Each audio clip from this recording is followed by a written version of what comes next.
So I think it's on my end. Um, it's having the microphone come through my earphones instead of the speaker come through my earphones. But it's okay. It's fine. It should be fine. Okay. Let me double If check something. Okay.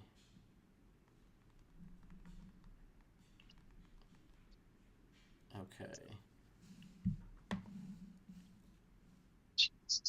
Great, great, great, great, great. Anyways, how's your morning going? good. It's Yeah. good. I had a long, long drive back yesterday from this trade show that I was at all week, and Mm. so I got to wake up in my own bed this morning, which is always a good thing. Oh yeah. Oh yeah. And I see you got a nice little collection behind you. I know. I was like, it looks like I look like an alcohol commercial. Oh. I wasn't trying to do that. Well, I was just trying to move things around because I was oh like, no, I think it's beautiful. I'm from Louisville, "Cut." Kentucky, so like I love bourbon. I have my own, Okay. bourbon collection in Well, the kitchen. so there's a story with it because when we lived in Ohio, Hmm. we got really, really, really into bourbon, and I happened across this barrel, and then we turned it into That's a Jack can't Daniels reach it. barrel. Yeah, and Ooh. we turned it into it's like got a it's got Oh, that's more inside. fire. Oh, So that's we cool. put like a glass shelf on the inside, so all the mixers and all the small minis are on the top. Yeah. And then yeah, the obviously you That's can see the front so of it now, but cool. yeah. So we turned it into this like yeah, we kept it. So Wow. Yeah, no, yeah, that's pretty cool. what are you gonna do? B&L? Okay, I'll tell me about it later. Bye.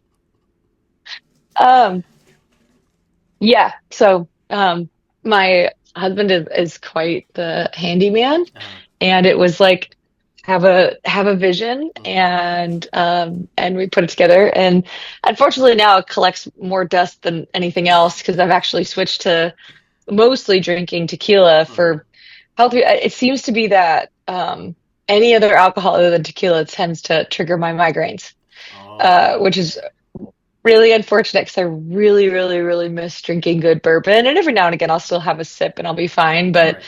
a few years ago, um, I had one, two, just really good old fashions, and I was like sick the whole next day. I was like, "Ugh." No, I know. no. Even if I drink it straight, Yeah, which is like, that's just how I drink tequila now. Like, no sugar cubes, none of the good yeah. stuff. And yeah, I wouldn't it's expect that out of bourbon though. I mean, because there's no additives in it. So, no, but I there's know. none. I think I don't know. Tequila is the only process that's so super different Yeah, than the distilleries of all the other types of like vodka doesn't work for me, yeah. or anything else. So right now it's just tequila, which is okay. I actually have some really good. It's actually on that Yeah. shelf. Have you Because tried we can't Lalo? sully. We can't. I love Lalo. Yes, it's so good. Um, we live in Southern California, so we have a lot of like access to really good um one-off type places coming out of Mexico. There's a really, really good one Uh, called Fortaleza, uh, um, that I really like. We've tried a few. There's luckily I'm not limited in that department, yeah, of like what's made and what's available. yeah. You ever been to like So an yes, agave farm and like did a tour? not not yet. Okay. I can't wait. I can't wait. Oh yeah, I haven't, but I've Have been you to have you a been? lot of distilleries, of course. But yeah, I even have I'm I so have a video of jealous. me like, so I've made my own bottle. It's this company called Whiskey Thief in Louisville, Kentucky, is downtown, and I literally like took the spout and poured my own bottle of bourbon. It was so cool. It was so cool, and it was only We've driven $35. Oh, we've driven through Kentucky a few times, but we've always had our dogs with us, and so we've never really had a chance to like stop and get out and spend some time doing Oh that. I'd still love to go. I think that's super yeah, cool. you should. I think you have a great time there. Honestly, I I think think so too. I think for the first tour, go to Angel's Envy just because like even before you're walking into Angel's Envy, like the air just hits you. You just like, oh, it just smells so good. The wheat being, been made and stuff, and all the corn and all of that. Like it just smells amazing. And then the tour is I great. love it. Yeah, the tour is I great. love it. We've my I got to be pretty when I was like tracking things, I got really into Blanton's. Ooh, Like I feel like once anyone has Blanton's, you realize like it's superior for a reason. And we were like collecting because we for our wedding gift. I don't think you could see it at the top up there. That's a barrel stave. oh yeah. That that's a bear, and each one of on t inside that stave is cut for each cork. Because I don't know if you know that. Do you know the story about the toppers on Blanton's? I have Blanton's Gold in the kitchen right now. So we're like still trying to spell Blanton's out on the stave, and it's Okay. like, it's a lifelong achievement Yeah. to like get to that point. So Okay. Okay. yeah, Yeah. It's so crazy. Like to me, Blanton's just so abundant because it's in Frankfurt. It's like at maybe an hour away from my hometown, and the tours are free. You just got to buy the bottles, but it's definitely allocated, so you can only get like what, like 2 bottles per person or something like that. But if you get them, I mean, you got them. Just bring your whole family with I you. exactly.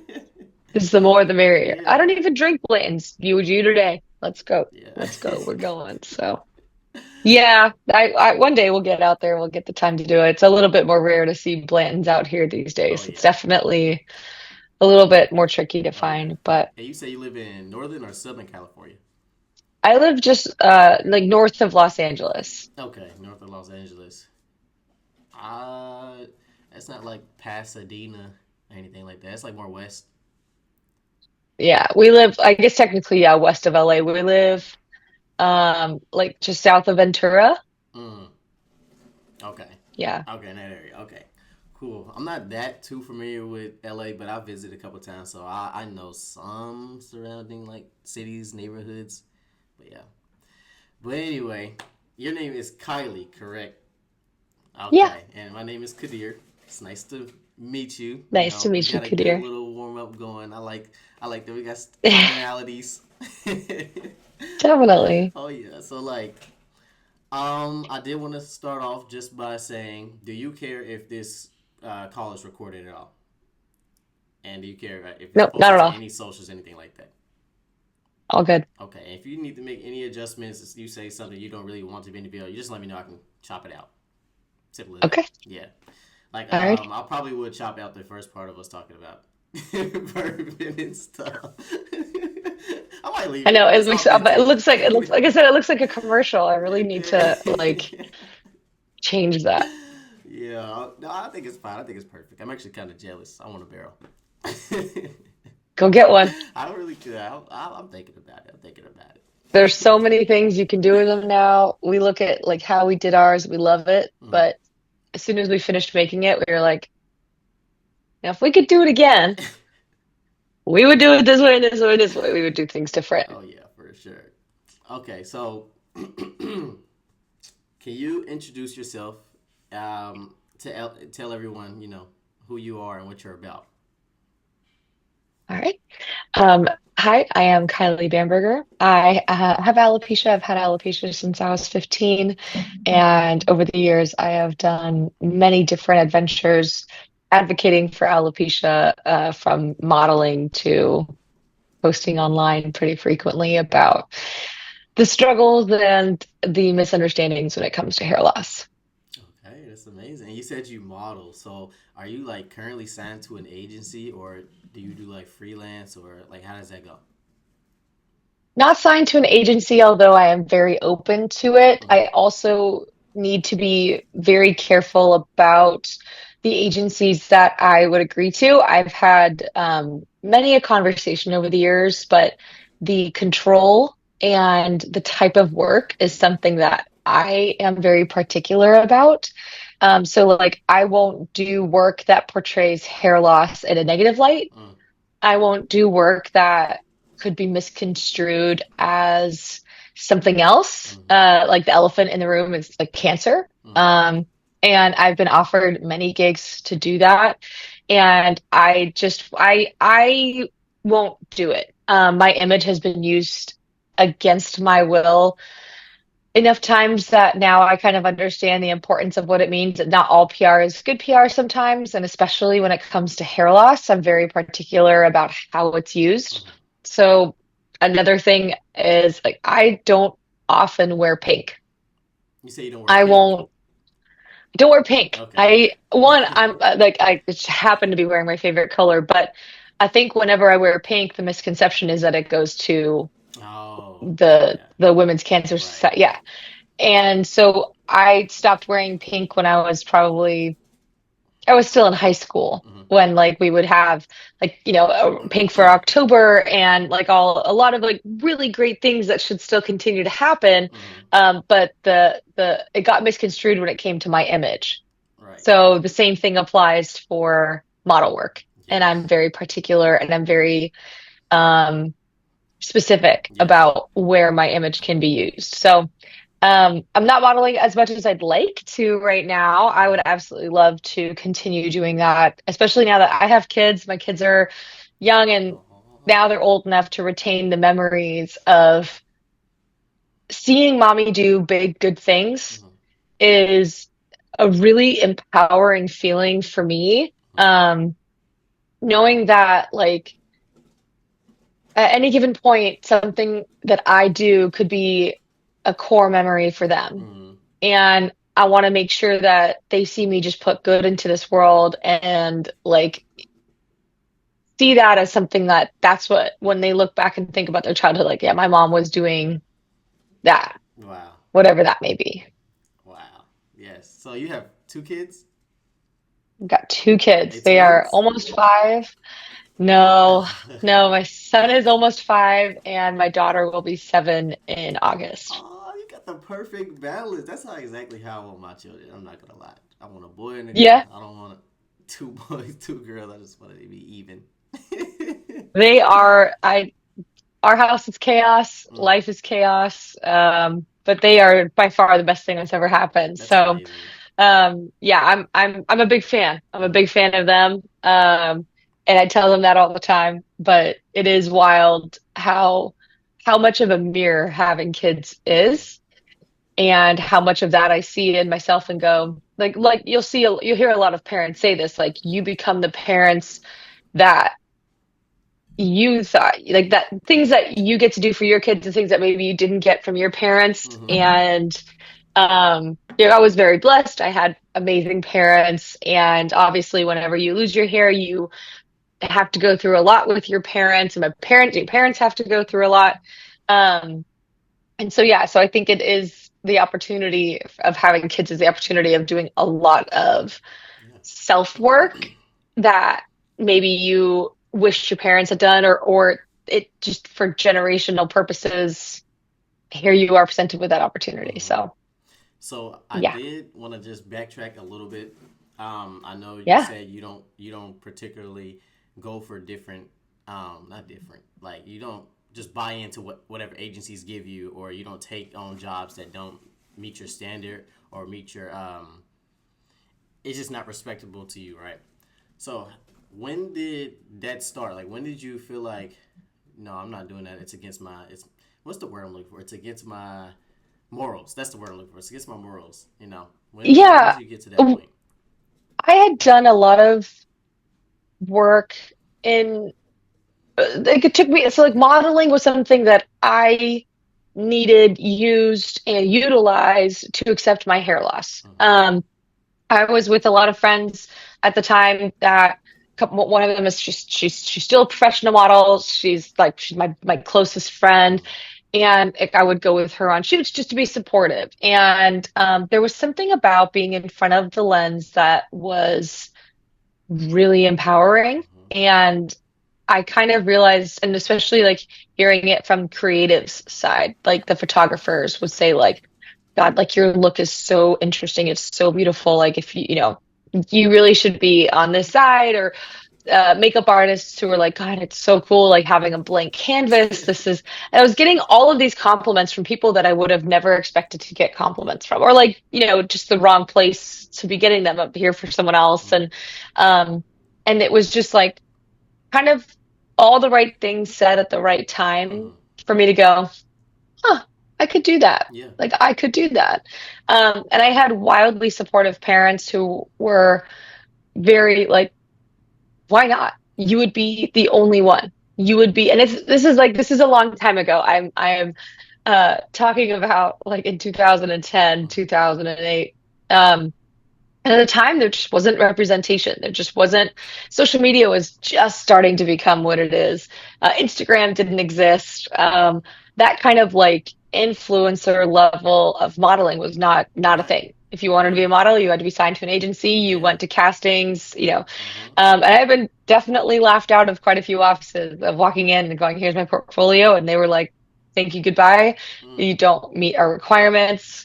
And I think that the no's were a stronger fuel than every yes I ever got. Mm-hmm. And it wasn't until I was talking to a friend of mine who I love very dearly to this day, and she had a very like tough love conversation with me about knowing my worth. And it was actually it came to I wanted to do something with Nike. Like Mm-hmm. Nike is still something that I like look at and go, yeah, Yeah. that would be pretty awesome.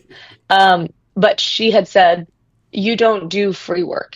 No. Remember that. And I was like, well, what do you mean? Because I had done plenty of free work for different photographers at the time, lots of like trade for um, type photography. And she was like, because you've already gone through it. Mm-hmm. Your look is worth more to them Exactly. than you're giving it credit for. Exactly. You don't do free work. And it took me a second to understand what she meant. And I think I always took it as like I was so lucky that they chose me to be in those positions. I had never really given the appreciation or the time, mostly the consideration of what does it mean to them to have someone that looks like me, with a story that I have, Mm-hmm. being a part of what their project is. And I Yes. think that was such a valuable lesson that I don't know if she meant it in the way that I mean, she knew what she was saying, but it hit me at a time that I kind of needed to hear it the most. And Mm-hmm. so I get plenty of emails all the time like, "Hi, we would love to do a trade for collaboration. Would you please fill this out?" And I said, "Is there compensation involved?" I think that if you get free images of me using your product, And you can use them for a it means lifetime. more to your brand. Yeah. Exactly. Yeah. And it means more to, like what it means to have someone like me with the story that I have with their brand. Um, is more than what like the time and the value that I got out of using the product or getting some free sunglasses. Right. So yeah, I think the paid Yeah. for work is a really big thing and knowing your They have value. so much leverage Um, for sure. yeah. They have. And Yeah. and and making sure they know that Oh yeah. is the other part They of it. they know that. They just don't want you to know that. Exactly. Exactly. Yeah. Exactly.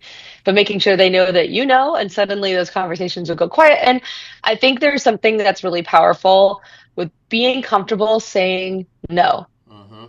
And my dad used to say it all the time, and it's a common phrase, but like, no is a complete sentence. Yeah. You do not have to explain yourself. And so whenever I would get opportunities to do work that didn't align or sounded iffy or just was like the audacity of the ask, and you can just say no. Mm-hmm. And that was something that I think, especially whenever you get into that industry, being comfortable with makes a big difference. Mm-hmm. No, I agree. Like, so I model myself, and I have placement in Mexico. I have placement in Canada. I'm based here in Georgia, so a lot of placement here also. Um, and that's one thing I realized. Like, people want me to walk in their shows. People want me to fly here, fly there, and I'm like, okay, cool. You bought the flight, probably a hotel room, but you get to use my image for a lifetime. And I just got some pictures on Right. Snapchat. like it's like, bro, Yeah. like no, I'm fine, I'm good. We can talk about some type of conversation. You can even put me in rooms with other people, and we can converse. Like about a different plan or something like that in the future. But just come do this and then leave. That's just not what I'm down for. No. And I Mm-hmm. think that people forget, my husband and I have this conversation a lot.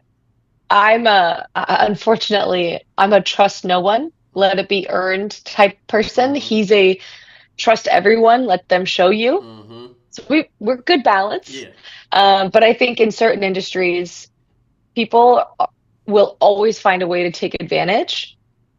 And I'm always someone that will be looking out for that. Mm-hmm. And I think especially whenever you have a look that's unique, that offers that brand or that person or that project or fill in the blank, when you are the commodity, you have to remember to treat yourself as such. And that's something that is like often forgotten. And it's so easy to get caught up in saying yes that you forget about Mm. the fact that you are the talent, you are the art, Right. you are the thing that's worth all of that. Right. So, Right. Exactly. yeah. Exactly. Um, so I did want to ask, when did your alopecia start? Like the beginning of your journey. Like So how? my journey started Yeah. at 12 years old 12 years old. with with alopecia areata. Mm-hmm. And I was such a tomboy. I wanted my hair up, I wanted it in braids, and I didn't want to deal. I was always like too busy playing soccer and other sports that like the idea of having my hair down or long was always like too much. So I used to always have braids. And we were braiding my hair one night and my mom found two small bald spots right at the base of my neck. Mm-hmm. And so it started there. We did 3 years of steroid injections to topical treatments to fungus to Mm-hmm. treatments to you name it Yeah. to Home apple remedies, cider everything. vinegar rinses. Yes. Everything. Anything from homeopathic to steroid injections, Yep. we tried. And I was fortunate enough that my bald spots were never extremely difficult for me to cover up. Mm. They were never so big that we ended up having to shave my head because of the bald Uh-huh. spots. I lost like half an eyebrow one time, and everyone thought I got into a fight.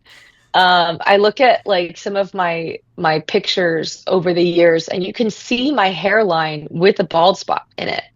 And I think that we just thought it was a swoop, like a calic or a Yeah. swoop or something that was just, it just became part of the look. And I look at back at the photos and I think, girl, like you had hair loss. Yeah. And at the time, I think you're in such a weird brain fog, not knowing what's going on with your body, and there's treatments going on and decisions being made for you that it's just kind of like, okay, like here we go. Yeah. And at one point, I lost a bit behind my ear. So that was like, I couldn't wear my hair up. I always would wear it like soft and like always a messy bun. By the time I was 15 is um, when my hair loss proceeded, but I was always the messy bun girl. So I was able to cover that up a lot, and I was like fortunate enough to have thick hair. Mm-hmm. But then when I was 15, it started over the first day of spring break of sophomore year, Mm-hmm. and I was taking a shower.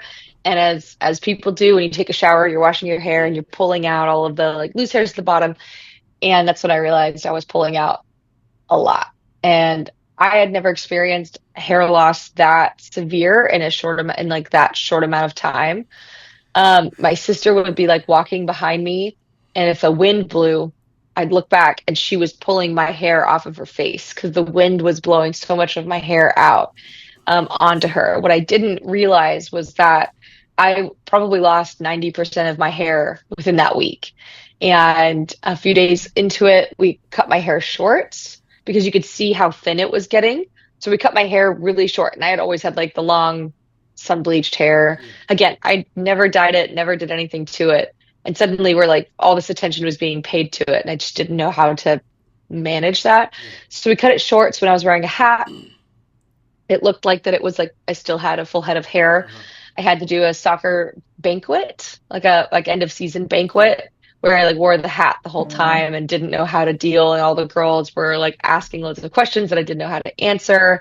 We was probably spent every day at some sort of doctor's office during that period, Mm-hmm. and I probably missed a couple weeks of school after that, still Uh-huh. trying to figure out what was going on. Right.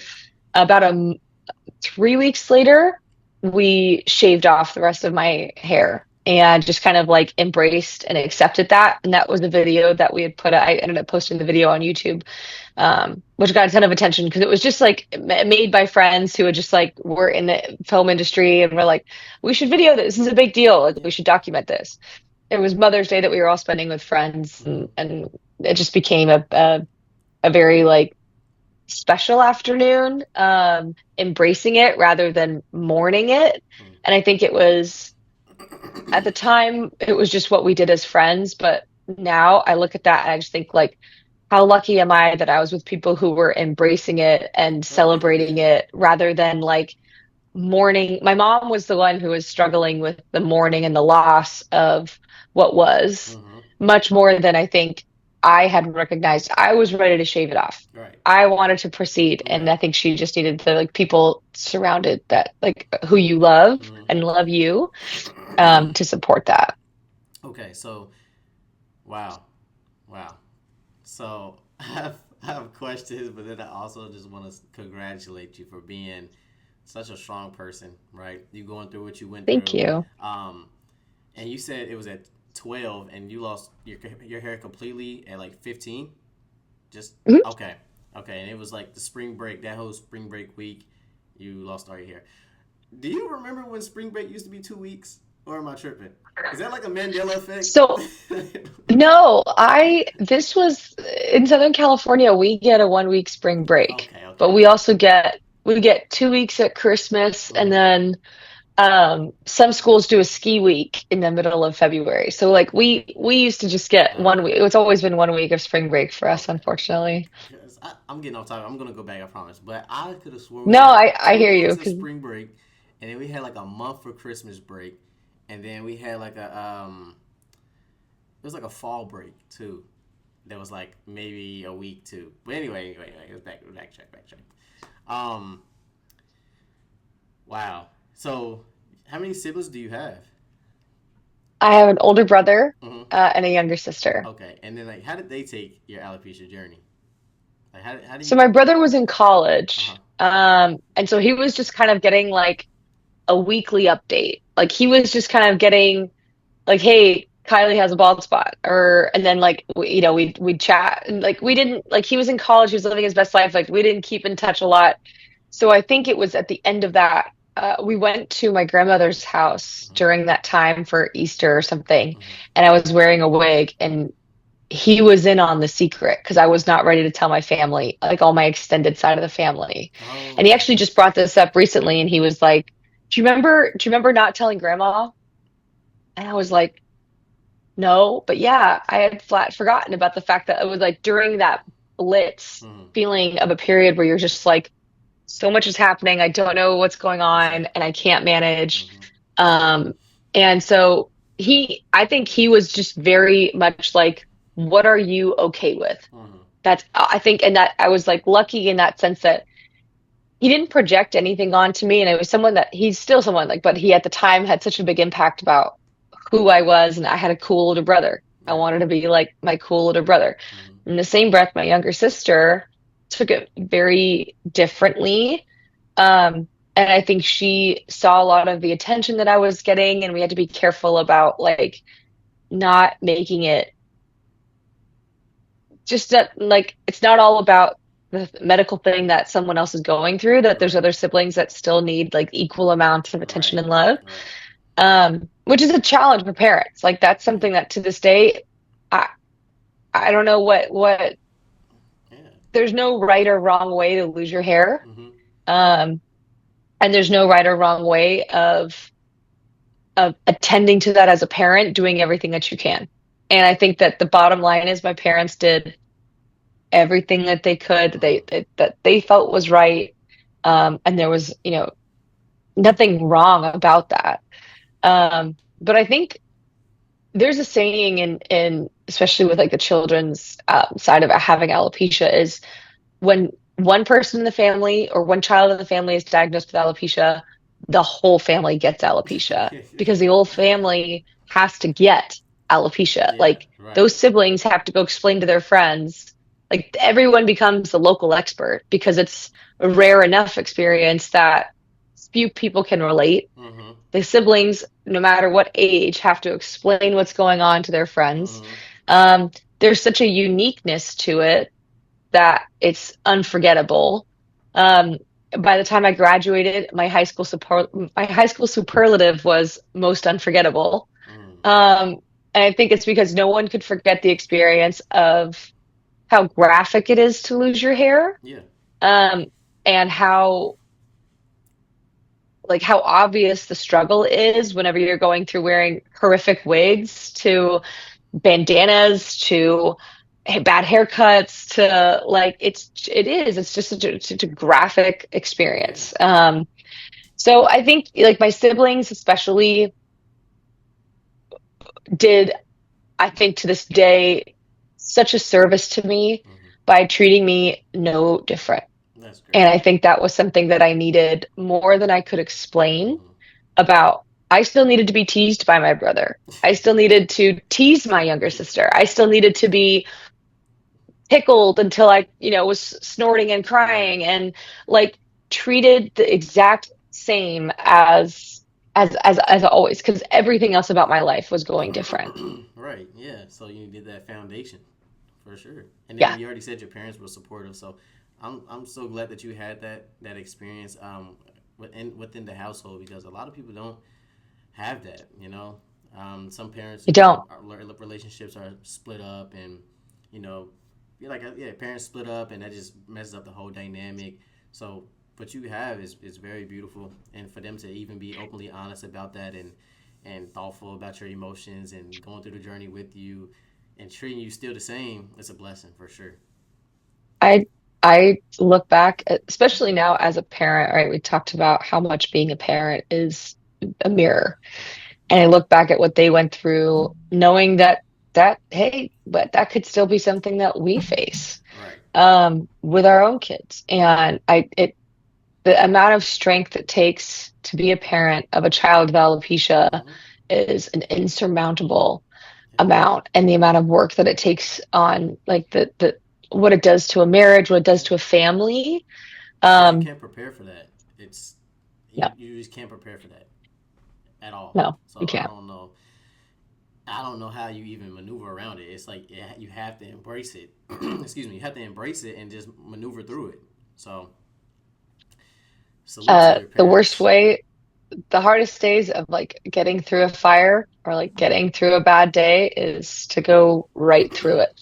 Mm, yeah, go And right I through think that was just something that you just can't go around it. it. You can't avoid it. You just go right through You it. gotta go And right that through it. is exactly how I feel like we take things on as a family now. It definitely changed our course trajectory Mm-hmm. as a family, about how we handle everything in life. Mm. But I think it's something that's such a things that you could never expect to change your life, and there's still so much life to be lived, Mm-hmm. even like now. And I think like we still have a lot of exciting things ahead of us. Yes, I agree. So I did want to ask, did Yeah, did you ever experience like any type of excuse me? Did you ever experience any type of like bullying in school or anything like that? it did. Yeah, I did. So when I came back from spring break, I obviously was a very, very, very different person. And I Mm-hmm. was, like I said, was like my hair was cut short and I was wearing a hat and I wore a hat all the time. And I remember my dad walking me into the principal's office. We had a school that had a very strict no hat policy. Oh, You could wear it outside, but you could not wear your hats mm-hmm. inside. Um, and I ended up having two teachers that were particularly strict about their no hat policy. And I remember walking into the principal's office with my dad the first day back from spring break and him going, I'm going to need you to make an exception. Yeah. And my dad was someone who, when dad wanted something, it was an expectation. Yeah. And the way that he asked for things, the way he taught us to ask for things was it's an it's an expectation. Yeah. If that is something that is like not just like that you wanted, like nothing petty, right? This is like the expectation is you are to protect my daughter at all costs, and Yeah. in this particular example, she is going to be wearing a hat. Mm-hmm. There is no rule in which I am going to say, uh, that it is okay for her to take it off unless she decides she wants to take it Right. off. And so dad having that expectation, and like I kind of felt like he did something that most kids would enjoy, was like he told my principal what to do. And Yeah. my principal was like, "Yes, sir. Yep, we can do that. We can absolutely." And I was like, "Yeah, that's right. Like he told you." Um, but as a parent, you like like when it comes to my child, don't let it. Hmm. Don't let it, Yeah. because there's like nothing that is going to come in between a parent protecting their child. And I think my dad in that particular, sorry, my dogs are walking around. Um, in that example, my dad was like, because I was worried about going back to school, I was obviously freaking out. He was like, what would help? What can I do? Because I can't stop your hair falling out. I can't explain what's going on with your body, but I can do other things. And I think I was stressing about wearing a hat at school. And he was like, okay, fixed, done. We can do this. That's a manageable, tangible thing that we Yeah. can adjust. Right. So I was wearing a hat, and people were obviously really like, why is she wearing a hat all the time? Like, that's It not became fair. more obvious because I was wearing a hat all the Yeah. time. Especially And in those two and I teachers' was, classes. yeah. And so it was at lunch one day, but someone like ripped my hat off. Okay. And I still remember hearing like the audible gasps of like the crowd of kids that were all in my grade that were standing around looking. And then that sickening feeling of like everyone's sympathy because they like finally have seen what's going on. So it was and then this like, I like didn't throw up, but I had that like I'm going to be sick type feeling. Um, and I like grabbed my hat, I like ran away crying, called my dad. I was like, you need to pick me up right now. Like I'm done. Like I cannot. And I didn't go to my next class. And so the school got upset, like she's been reported absent. Where is she? Um, and like after that, it was just like the alienation mostly that I think felt the hardest. And then the next 2 years of school was really my own personal battle, dealing with people and friends who acted like they were friends but weren't.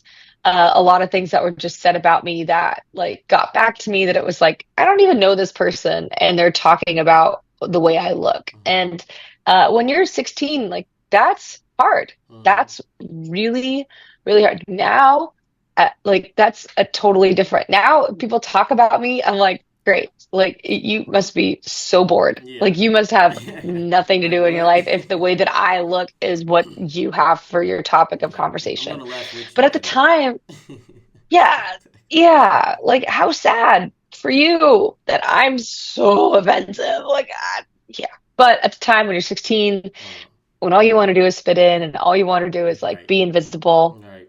you don't that's like taken from you. So I spent a lot of time working through that. I could not wait to graduate. My senior year got a little bit easier. I started wearing a wig that I felt really comfortable in. Um, our school does a really cool thing senior year called it's life skills. And they don't do it anymore, but they used to do this retreat. Three retreats for the senior class, and the senior class was broken up into three groups. Um, in the first retreat that what I was happened to be on the last retreat, so I didn't get to experience it first. The first one they do in like the first semester, and there's another one over winter, and then the last one's in spring. And during this retreat, they basically explain to you how important the relationships you have are. Mm, And there's a lot more to it than that. There's a lot of like team building and a lot of introspective work done. You camp up in the mountains for like 3 days, 2 nights. Like it's not like it's this extensive experience. It's just a couple of nights away. But part of the what made it super special was you would get these letters from anyone who the school had reached out to within the class, your teachers, your parents, your family, friends, whoever wanted to write a letter. mm, And when I opened my binder that they had presented with me with these letters, there was letters in there from people who were in my class who had never really said a word to me, but that they were like honoring my experience wow. and saying like, and I was beside myself Yeah. with the letters. there was apologies in there for teasing because part of the retreat is like, look at the people you might have hurt. Yeah. And like you need to, it's a very, I'm sad that they don't do it anymore. Um, but it was something that I felt there's like a vindicated feeling about it, but also like I felt seen. And I think that the whole retreat's purpose was to let students who were struggling with their experience in high school feel seen by the time they graduated. That it really does like bring the whole senior class together. Like it kind of reminds you that you're all best friends and these are the people that you have for your life. And Hmm. um, yeah, so yes, I was definitely bullied. I played travel soccer. And there was all kinds of things that would happen from the other teams that were like said, and luckily I was on a team with all my best friends. They were the girls that got me through No, they all wasn't my having worst that. days. Yeah, no. And so luckily, like even the worst things that could be said, Hmm. I had like 18 other girls standing next to me going, okay, bet. Like Hmm. we'll see how this goes. Hmm. And I'm still friends with a lot of them to this day, which is like kind of a testament to how close our relationships were then, but like how safe you feel. Hmm. It was, that was important to me. But yeah, I think the teasing and the bullying only came from a place of misunderstanding. Hmm. And I think that such is a lot of bullying and teasing when it comes to looks, about just the misunderstanding about what was going on with my body. Um, and I think like now we're coming up, I'll be like almost 20 years since I graduated high school next year. Hmm. And no one's teasing or bullying me. And in fact, if I were to ever go up and say anything to any of the people that did say something, um, there would not be nothing but apologies to be made. Like I think it's yeah, like there's a lot of respect, I think, given my way, especially once I accepted and embraced my journey. Hmm. They have nothing left to say. Like you Yeah. take away their ammunition. Yeah. Ever, I'm a big Eminem fan. I'm a big 8 Mile fan. Hmm. That final scene or that final scene, but wherever he just raps about himself rather than like dissing and making fun of um uh come on, what's his name in the movie? Anyways, I can't think of his name whenever he either. uses yeah, but whenever he uses his own fuel and like takes it away from like the other person, suddenly everyone's like, well, there's like nothing left to say. Yeah. And that was something that it took me a while to get to that point. And once I did, it was like someone would be like, "Oh my God, you're bald." I'm like, I know. "Yeah, okay." Like, and suddenly, like again, like you kind of blow out their candle. You're right. And then they like, Now you look like an idiot, right? exactly. Now who looks like the asshole? Like you do. Sorry. Man, I feel like once you get to that age of maturity, because kids are mean. That's just what it is. And I Kids are don't. mean. It, it's being mean, but then it's also the not knowing. So not knowing, being ignorant, and being mean together, it's pretty much the same thing. But once you reach that age of maturity and you're able to realize, like, okay, the way I was acting as a kid, I no longer act like that. So to see you in person, I bet they do feel that inner child, like, oh my goodness, I really did say those mean things, or I really did treat her this way. As an adult, let me go apologize to her. Let me make amends because no, not even knowing her situation. I only know her from school. Not even know her situation at home. Extracurricular activities, anything like that. And I was just being this mean person. So even doing it at that mature age or doing it as an adult, I feel like it takes a lot also. A lot of courage to even walk up to a person and apologize for what you did. But my other thing It really is does. they were definitely living with that their whole life. Like, for forever. I mean, I've at this point, like I said, next year will be 20 years since I graduated Mm, high school, which is wild, by the way. Like that felt like part of me. I'm like, no, that's not me. I'm not that old. Um, but I've had 3 people make amends with me specifically, like direct, not just like, hey, sorry for being a dick. yeah. People who have written me long messages and notes, Mm-hmm. or even in college, there's people that like your closest friend will bully you. Yeah. in college. And like a lot of it's okay. And at the time I was a healed person. So you can't make fun of someone who's healed. They Right. don't, it won't, you can't stick. It won't matter. But they're not healed. So whenever those people go through their healing process and they realize the things that they said or the people they hurt, that's when I get these amends. And it's like I said, it's happened 3 times where people have written very like long, specific apologies for their behavior. And I was like, I've forgiven you.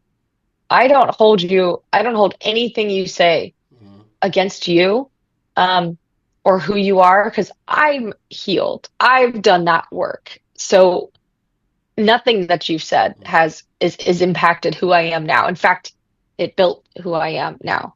Right. Um, but yet, like exactly like you said, they have made those apologies and then they will live with that. Yeah. And I mean, like, good. Like I wasn't always a nice person in high school. I lashed out due to the experiences that I was going through too. Fair enough. Um, and and I'm not saying that I was not sweet. I wasn't super kind. I was very much felt like I was in a cage and like you don't want to see a caged animal get mean. Mm-hmm. That's what that experience felt like for me. Um, and yeah, I definitely was mean in some regards, and it's not a good feeling to hold that and carry that with you either. No, So I yeah, not at all. I wish everyone like nothing but the best. And whenever of the messages that I've received, it's like I truly wish you like health and healing and like goodness. Like Yeah. I don't host or hold angst for anyone. Yeah. No. I just No. No. No. No. I don't have But time for that. I know it was a big weight off their shoulders. They're like, man, Yeah. I gotta get this out. So with your children, and I know you said they're at the age where they're able to like realize like what's going on and things you're doing for them and seeing how mom's a superhero and stuff like that, right? So how do you feel like at their young age they take your alopecia? Like how do they see it? This is the challenge now, man. Like I said, like when someone's had alopecia, everyone in the family has alopecia. Mm-hmm. My kids will get bullied for having a bald mom. Like that will be the cheap shot come middle school. Yeah, well, like your mom's bald. Like it will It happen, would happen. right? Like kids are mean, kids are gonna say weird stuff. Mm-hmm. Um, my job right now is to make sure my kids they don't know any different. Like they see other moms have hair, but they've never known me with hair. They don't know the loss that I've suffered, Right. right? Like they don't know the loss of the person I used to be and what it took to get to this person to who I am today. Mm-hmm. Um, and I honestly hope that like they don't need to. Mm-hmm. They don't need to see who I used to be. Um, my job is to empower them as much as possible to understand what alopecia is. Like they don't need to understand like the scientific definition or explanation. They just need to know, is my mom healthy? Yes. Is it like is it contagious? No. Right. All the obvious things, but more importantly, like they're going to get asked questions about it. I'm sure there are going to be other parents like, "Hi, like, is your mommy okay? Like, why doesn't she have hair?" And my kids, being my kids, are like, "It's alopecia. Why don't you already know about that?" Like the way that their response is, I have no problem with that. Everyone has Google. Yeah. It's alopecia. Look it up. Look at that. You can Like chat my kids, GPT. like the way that my kids understand it, Yeah. that's their norm. Yeah. That's their norm. And so the day will come, and I can guarantee this, that someone will ask me about it while we're out Mm-hmm. doing something like grocery shopping. Mm-hmm. And someone will ask and say, like, do you have cancer? And I can guarantee you one of my smart-mouthed kids will go, no, it's Mm. alopecia, Mm. obviously. And Obviously. and how do you not know that, sir? Yeah. And I think that honestly, if that's their response, I've done my job. Mm-hmm. Like if that's how they expect it and understand it, Yeah. then I have no complaints about what it is. But they are being raised by a parent who has a visible difference, Mm-hmm. and that is something that will be the elephant in the room for them whenever it comes to being older and formulating social groups or experiencing things with friends and families together. Um, there are definitely times where like I live in Southern California. I have to have a hat on like 90% of the time because of the sun. Yeah. That's just like sun protection. Hmm. But I also understand that wearing a hat takes away the visible Right. difference to a point where it's comfortability for other people. And so sometimes I'm intentional with when I wear a hat. Um, Not for me. It's mostly for like my children so that there's like, oh, we're at the zoo, but the kids in my class are staring at mommy. Mm. Right. Right. It's just taking that part away. Okay. That's fair. Dang, being a parent sounds so hard. There's a lot of levels Hmm. and like layers to it that I had never considered. Yeah. Um, and now, and like my husband, to be fair, like when we talked about having kids, I was obviously like, I don't want my kids to have alopecia. Like Mm. I don't want them to go through it. Especially when I was pregnant and the hormones were hormoning Yeah. and there was a lot of tears. And he of course said this and it made me cry more. He's like, and if they do lose their hair, Kylie, they have no better role model than That's you hey, to help them go through exactly. it. Exactly. And it was like, and I like obviously lost my mind whenever he said that.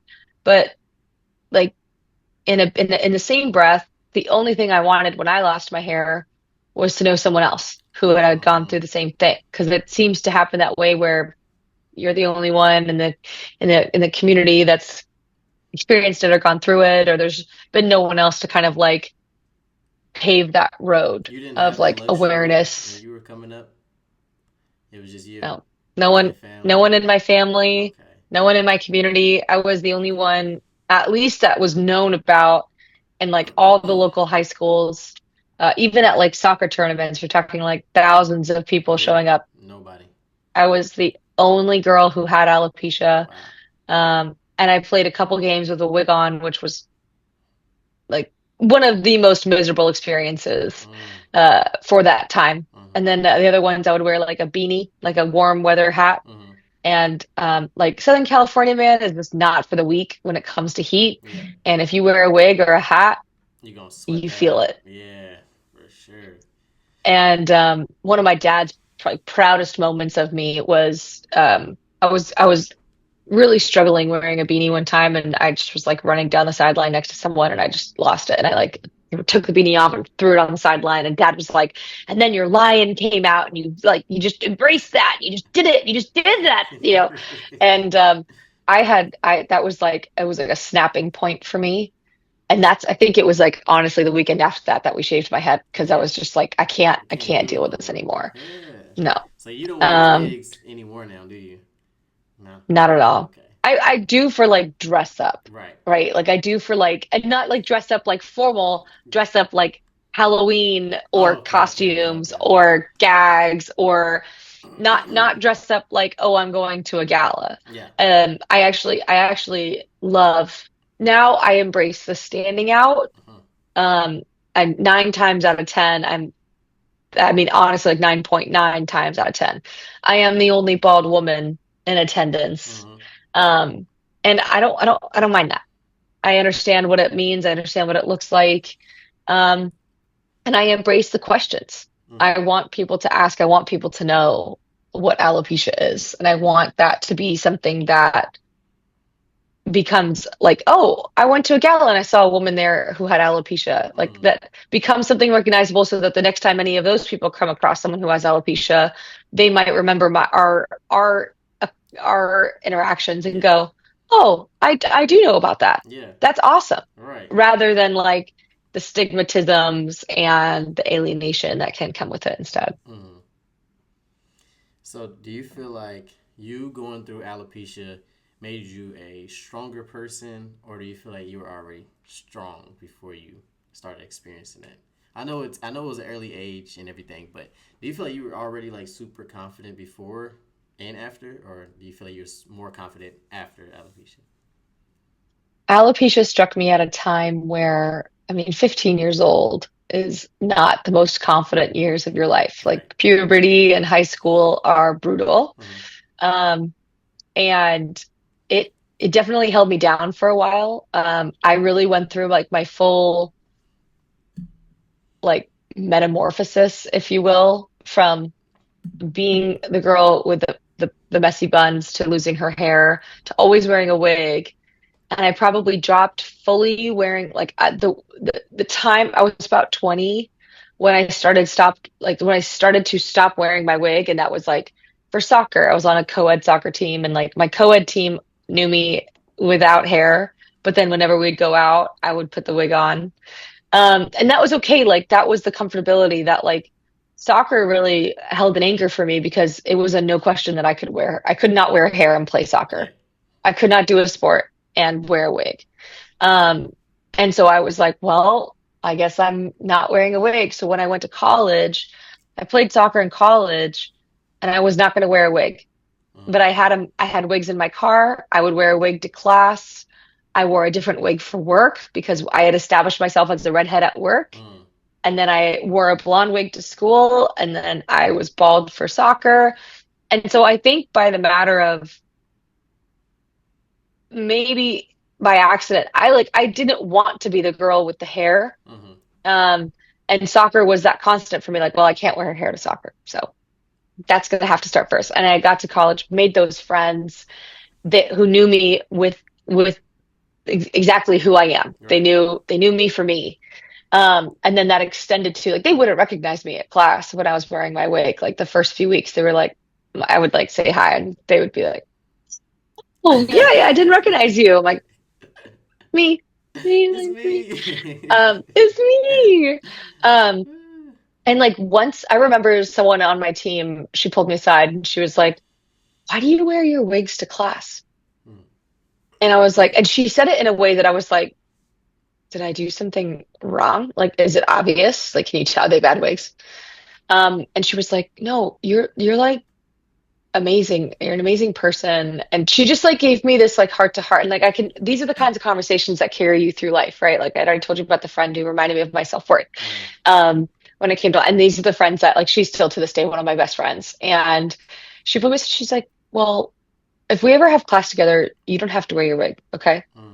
She like looked me dead in my soul when she said that, and I was like, wow, thank you. Like I don't think that she appreciated again like what it meant, but um and then I got more and more comfortable being on campus, especially as more people started like when season started, people came to our games and they'd see Yeah. me on the sideline and like Like who's they'd that? then like I'd go to class. Mm. Yeah, exactly. And they were like, oh shit, that's the same person. Yeah. Like that's the blonde in my class. No, it's not. Yeah. Um and so yeah, so like that kind of helped like in a baby step method of getting out of the trap that I felt like wearing wigs became. Mm. And I really did feel entrapped by wearing wigs.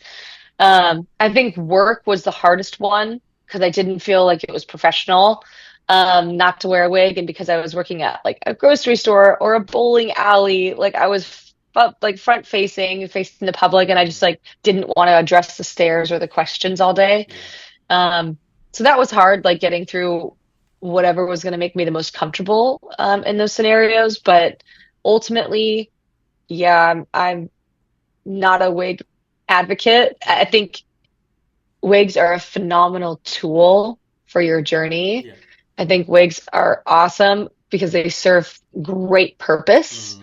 Um, but my most freeing day was when I left my wig. And I used to keep my wig literally. I had a wig stand inside my front door of my parents' house. I would come home, be so hot and miserable that I would take that wig off. And right inside the front door on that front table, I would take that wig off. Mm.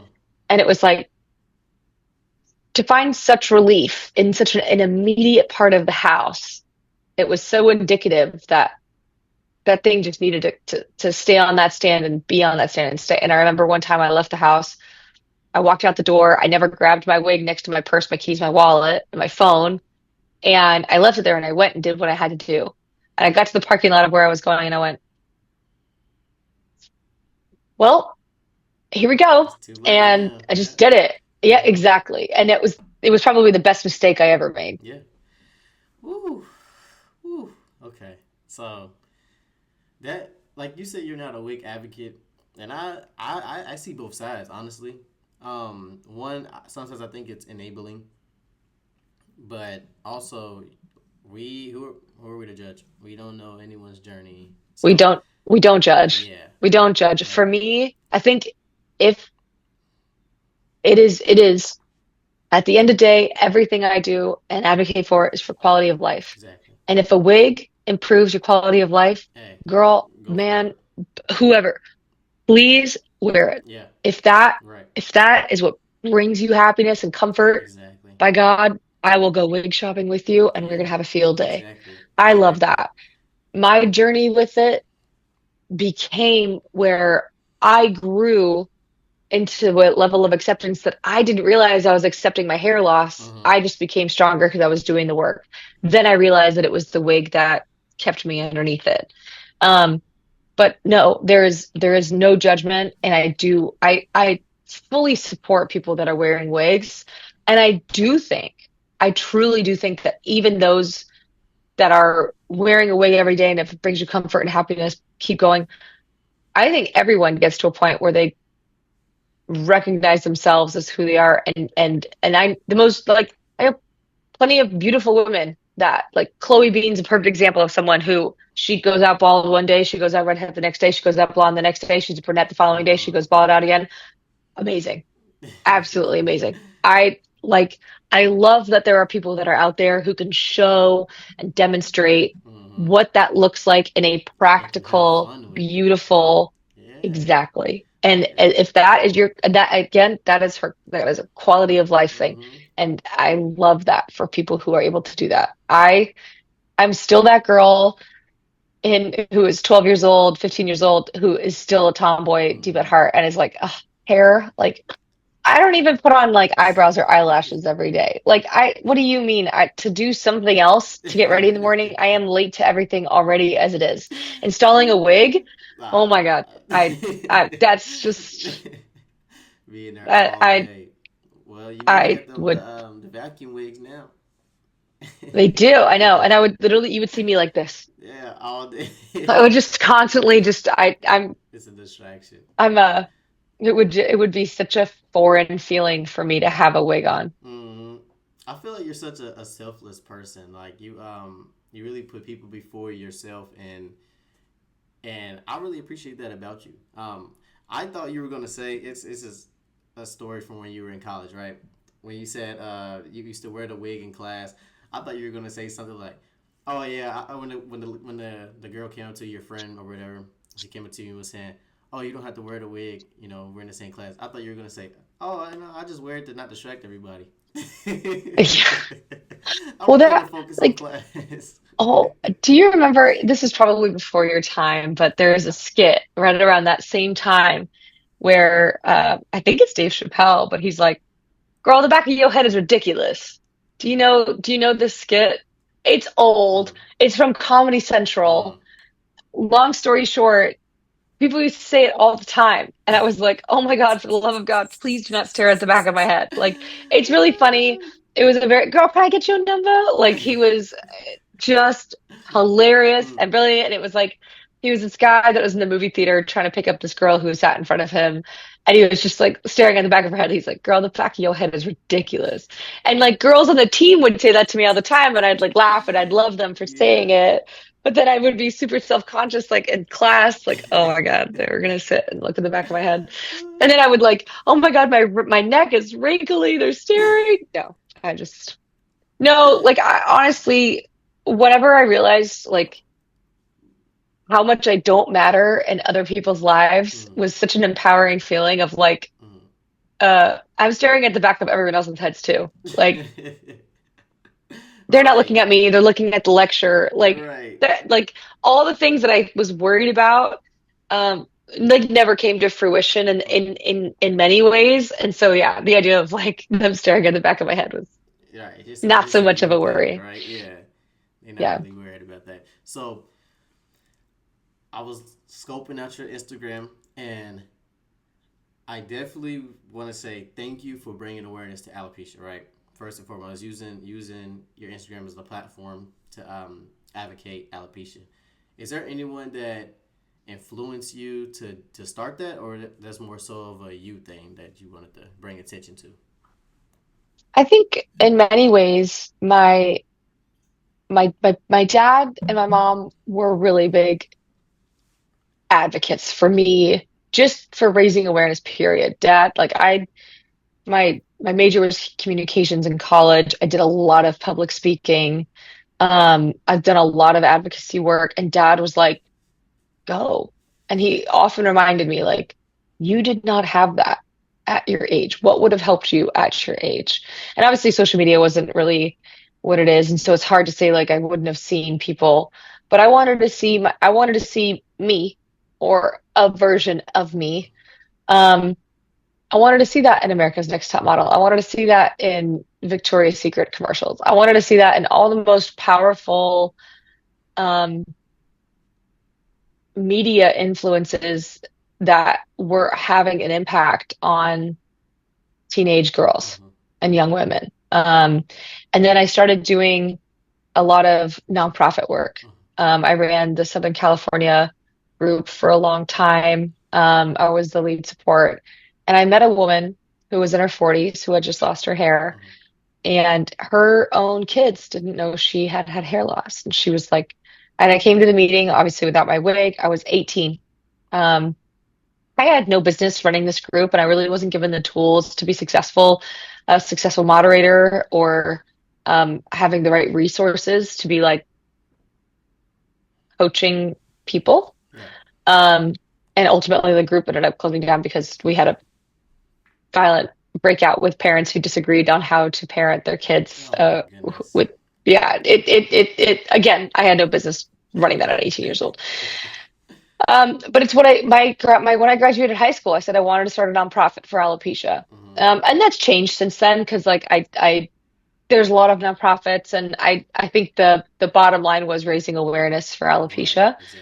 Um, and when I spoke to this woman and she said, "How do you do it? How do you go out without your hair? My husband has never, he knows I wear a wig, but he doesn't know why. My girls have never seen me without hair." She was Man, gluing her wig on every what? day. She would wait till everyone left the house in order for her to have a shower. She changed every part about her life to hide when she had to take her wig off because her family had never seen her. And I think I internalized that a lot at that Mhm. age. And I made a promise to myself that I was never going to be so scared of anything I was going through that I wouldn't allow other people to see me for me. Oh, that's really And sad. I I'm low think key that getting emotional. it Oh my it goodness. hurt. Oh It my really goodness. hurt. And I didn't, and again, I was 18. Ooh. I had no skills. I had no way of helping her, of informing her. Like, who was I to tell her how to live her life, you know? Right. She was asking me questions that I was like, I don't know how to answer Yeah. this. And I think what I offered her, I was like, let's go get coffee. Let's go Mhm. sit at a Starbucks. This is when Starbucks were like coffee lounges and bars. But Yeah. No. um, I'm like, let's go sit Mhm. down somewhere in public. Let's go do the hard things together. And the hard things are going to the grocery store without makeup on, going to the post office, going to go do all your, if you could do your most bog standard part of life, Mhm. all the horrible, boring things without your wig on, um, you will find it exciting to spend that time socially with your friends who are like, I'm like, real people will make you feel real good, Yeah. and not good people will make you feel not good. Right. And you will feel that energy. There is the one thing about having alopecia is it tells you real quick who your real friends are. Mhm. Um, and the people that bring you down are obviously were never going to be your friends to begin with. Mhm. And I offered that to that lady. Um, so you asked like what got me into it? Mhm. Her Right. her that conversation when I was 18. And I often think like every video I make, every little post, every little thing um speaks to someone I hope who might be in her situation.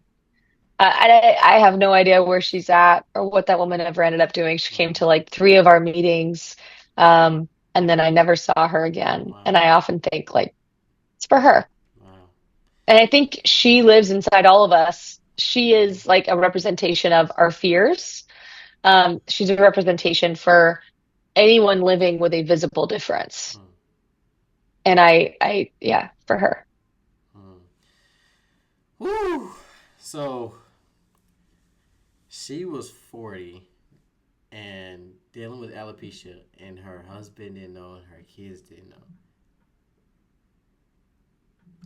insane to me. Nope.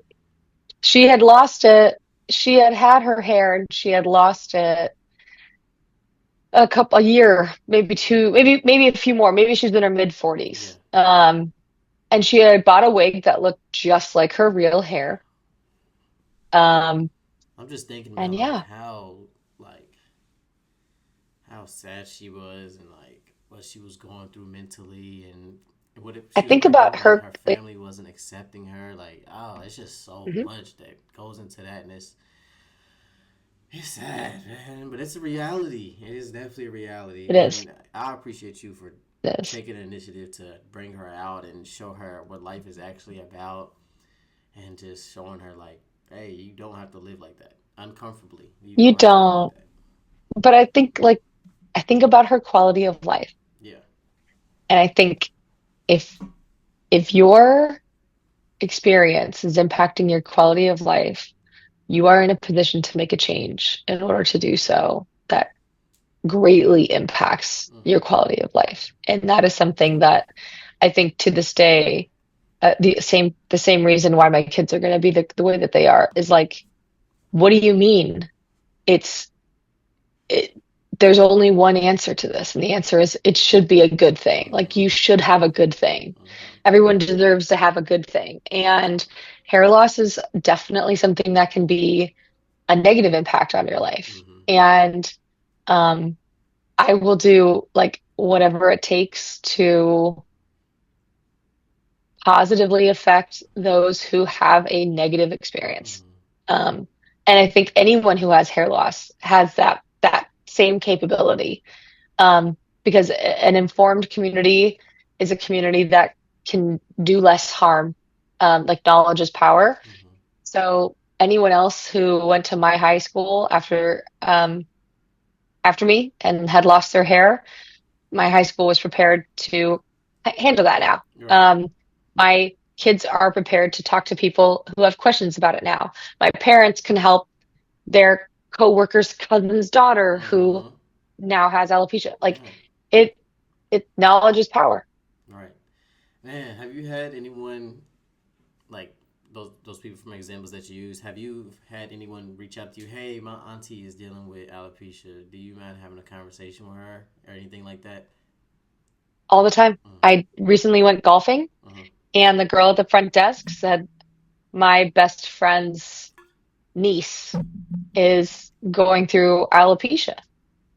And I never know the details. I'm like, oh, is it bald spots? Is it total? Did she shave her head? I don't get the details, but I'm like, well, here's my number. Yeah. Call me, Mm-hmm. text me. We can Mm-hmm. FaceTime. We can go get coffee. Yep. I always think that having like in-person interactions is like the most impactful thing I agree. because people need to see like the weird things about the mechanics of it is really what I felt like was impactful. Like, how does she handle herself? Where does she like, does she wear a hat? Does she take her hat off? How does her makeup look in person?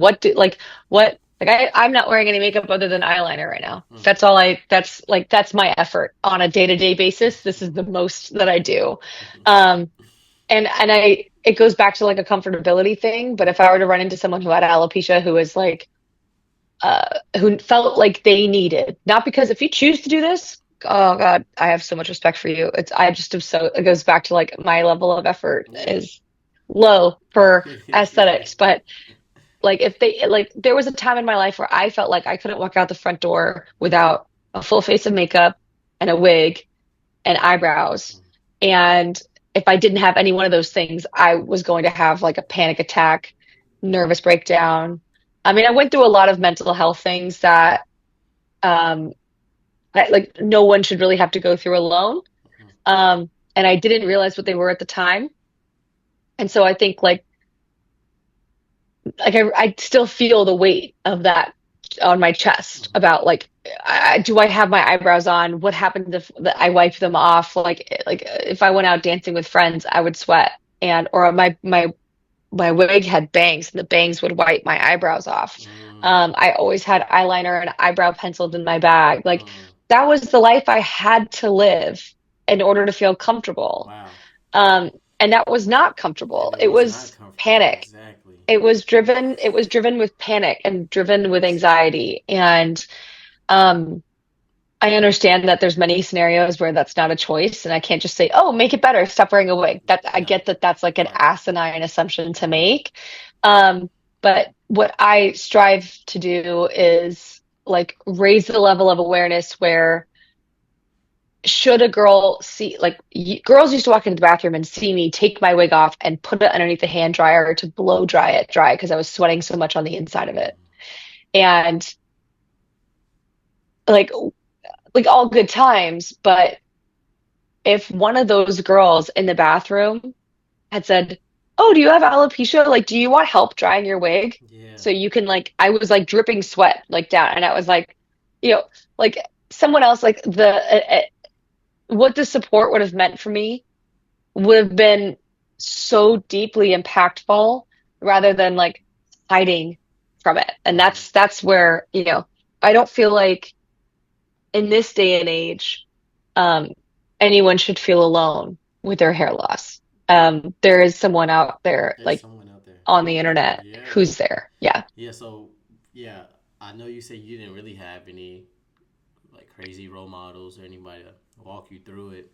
Um, but now you became that role model or that person to I walk have people s- through it. It's I have it's so crazy. many role models now. Yeah. Now. I have now I have so many, like a lot of what I do is I do a lot for like the 15-year-old me. Mm-hmm. But also like Abby Wren, I for her, Emmy Combs, Chloe Bean, Mm-hmm. Alex Umazu, Mm-hmm. Christy Valdesari. Like there are so many girls, women, men, Anthony Kerrigan, Kevin Bull, like Mm-hmm. all people that I know and love very, very dearly. And Anthony and I have talked a lot. He's a really good person and a really good friend of mine, and we talked about this a lot about like his story is very different. He lost his hair when he was a little bit older, and he'll talk to you about how it impacted his acting career and like what it means to be a bald man in Hollywood often means that you're a villain, and the roles that are casted for bald men are often villains. Um, and it what it means just to be that person for other people to see. And that does mean like you are making yourself available to be consumed Mm-hmm. by media. Mm-hmm. Um, and the choices that you make in order to be a consumable product Mm-hmm. online is definitely online is different, or like in Anthony's case, on film, and he's been in some incredible things that are just like I love to see it. Like it's something that is just such a cool thing to go, hell Mm-hmm. yeah, man. Like that's he's in a Superman movie. Yeah. Like, are we for real? Like Right. we have that, Super. he's on our team. That he's on my team. Like he's with me. He's with us. For real It's though. super cool. Yeah. It's such a like I beam with pride Mm-hmm. seeing people with alopecia do alopecia things. And it's one of those things that like there's no wrong way to raise okay, like there probably is a wrong way to raise awareness, but in every example of the people that I've seen so far, it's so cool to see people out there living their best life and inspiring people along the way. Mm-hmm. Like Mm-hmm. You do that. can't lose. You got it. That's You the can't lose. formula right there. You can't That is the lose. Yeah. formula right there. Like. And you want to see more of that, period. But Mm-hmm. the fact that it's people with alopecia, I'm like, this is me Mm-hmm. always. Like, I just literally want to be like life's cheerleader for people who have alopecia. And I'm like, go girl, go. Like, I love to see it. Keep doing it. Like, there is, there is no limit Mm-hmm. to where there's no, okay, we've conquered every possible avenue. Mm-hmm. You won't, because then there's always going to be a new thing another way. Right. Exactly. So we, Do so you we go forward. do you ever do you ever get like compared to I guess like famous people with alopecia? Yeah, who's some top people you I get went, compared to? I get compared a lot, but I also I went to Barbados a few years ago Mm. and everyone thought I was Amber Rose. I would have told her yes. This was a lot of years ago. It was before she had tattoos on her face. Yeah. I was like, no, I'm not. No. Um, yeah, I mean, I get like there are definitely times where I've been asked for autographs. In fact, on in Vegas on Wednesday, a man came up to me at dinner and he was very polite and he's like, "I'm so sorry to ask, are you the Canadian rugby player?" And I was like, "No, thank you for honestly, I am flattered that you think I am her. No, I am not." A lot of people come up to me and they ask like, are you Josh Dobbs? I'd be like, yeah, yeah. Yeah, yes, Or I say, nah, that's my uncle. But one day you should. I slipped up, right? So I'm at work, and this guy, he's like, "Hey, you look like Josh Dobbs," and me just joking around. "Oh yeah, man, that's my uncle." He said, "For real?" I said, "Yeah." He's like, "Oh, I'm about to call him." I said, "Call him." Whoopsies. He Kidding. said, "Yeah, yeah, yeah, I'm gonna call him." I was like, "Uh, I'm gonna be honest, man. I'm just joking. We just both have alopecia." He's like showing me his phone, like, "Yeah, here's his phone right here. I thought you were serious. I was gonna call him, but." I said, "Oh, well, you can." I said, Duh. "You can still call him though." He's like, You should. he's in England right now. It's actually they're behind on time. If I call him, it's gonna be like 3 in the morning. Oh, I was like, "All right, cool, cool, cool." But I got his number and everything, and we be conversing. So that's yeah, cool. hopefully that looks out. But yeah, you see, we're joking around, got me. People are gonna think you're Ryan. People are gonna think you're Ryan Yeah, Shazier they know Ryan next. Shazier too. Yeah, they asked that, and I say that's my uncle Yeah. too. I was in Miami, what, like end of March, and this guy walked up to me. He's like, "Hey, are you know Ryan Shazier?" I said, "Yeah, that's my uncle." He was like, "What?" "Yeah, I was at his football camp." I was like, "I, Yeah. I wasn't at that one." No, I'm just playing. That's not my uncle, bro. That's not my uncle. And then I start telling them about alopecia and how it works and stuff like that, and what we do over here at Alopecia People. And they like, "Oh, what? I didn't even know he had alopecia." I'm like, "Yeah, now you know." That's it's so cool that like when you see guys that like Shazier, like Dobbs, and there's a lot of other athletes that I just like I love seeing. I'm Mm-hmm. like Anthony Kerrigan's another example of Charlie Villanueva. successful people do successful Yeah, things right. And it's like the side effect is the raising of awareness. And if exactly. people who have alopecia, they know, like, as soon as I saw Ryan Shazier playing a college football game, I was like, that man's got alopecia. Yep. And I was like so excited.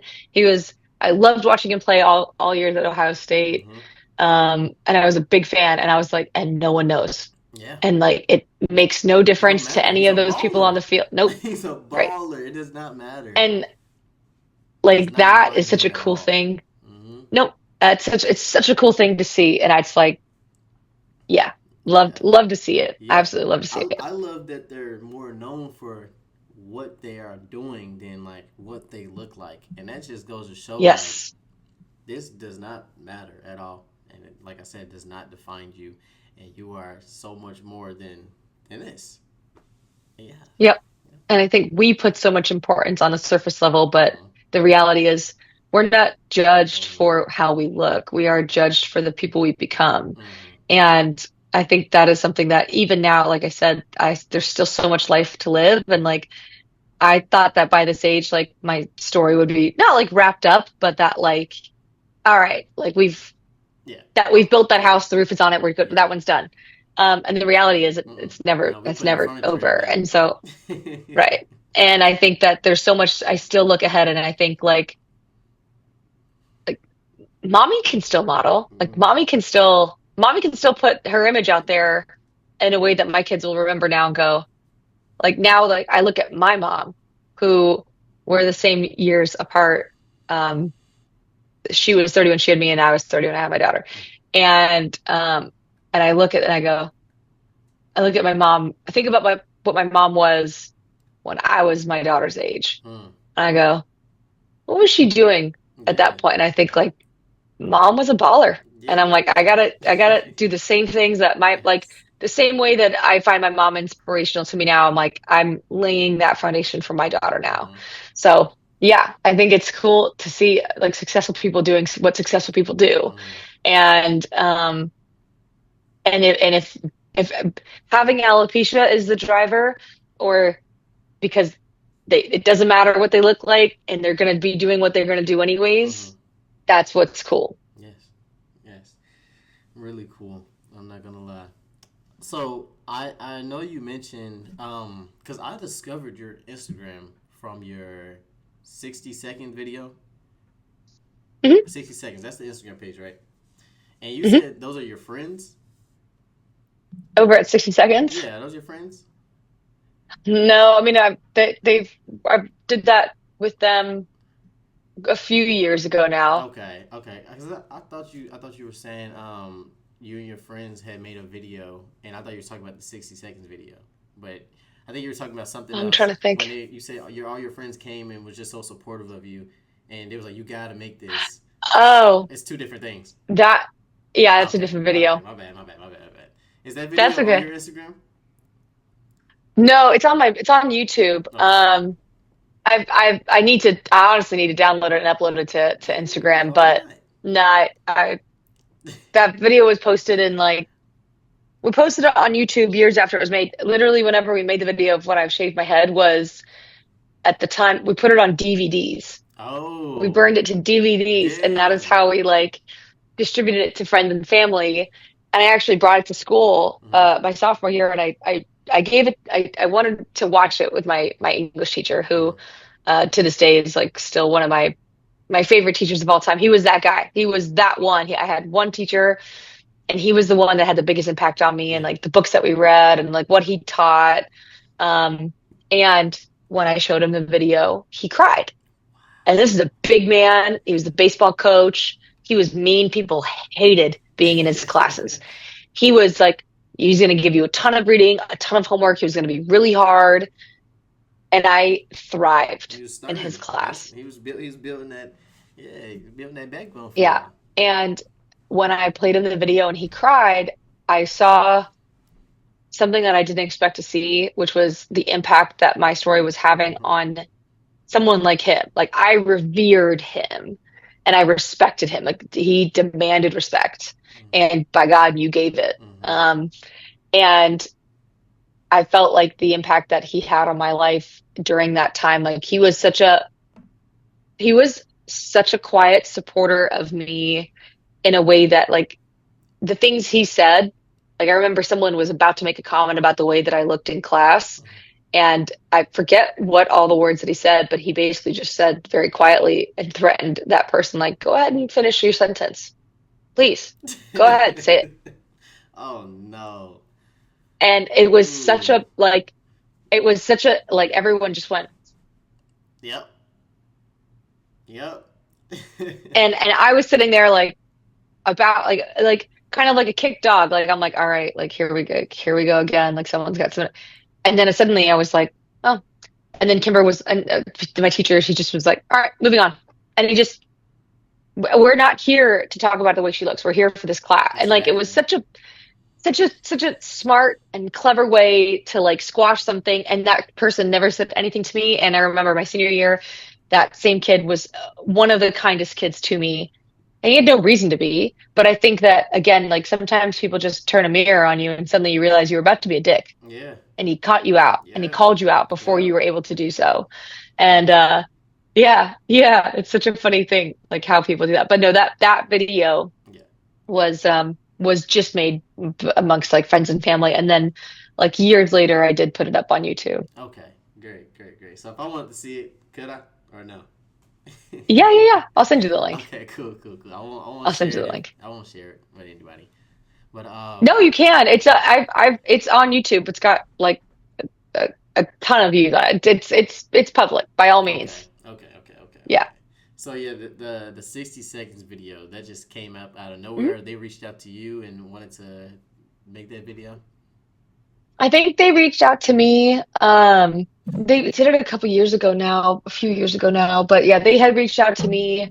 I was doing a lot of interview slash video work amongst other online platforms. And so when they had reached out, I was like, absolutely, I'm down. And they sent a photographer, a videographer out, and we shot it in a day. And Yeah. like it literally, it in a day, I kid you not, it probably took just under 2 hours to film all of that. Yes. Like Yes. seconds. It Like, was nice. I yeah. liked it. I really did like it, and I seen so much love in the comments, and just saying people, wow, wow, like you're embracing your journey and stuff like that. Like it definitely shocked the community to see something like that. So kudos to you for sure for taking initiative to that. And I know Thank you were you. telling them, I'll do it, but it's gonna have to be under my set of rules, or this is how we're gonna do it. We're not portraying it like this. It's just gonna be my story. It's gonna be raw, authentic. I think that's the hard part when it comes to alopecia is that it's so easy to focus on so much of the negative Yes, that it becomes a sad story. It exactly. really does. And I could tell my story as a very sad story. Hmm. If you it would not take much.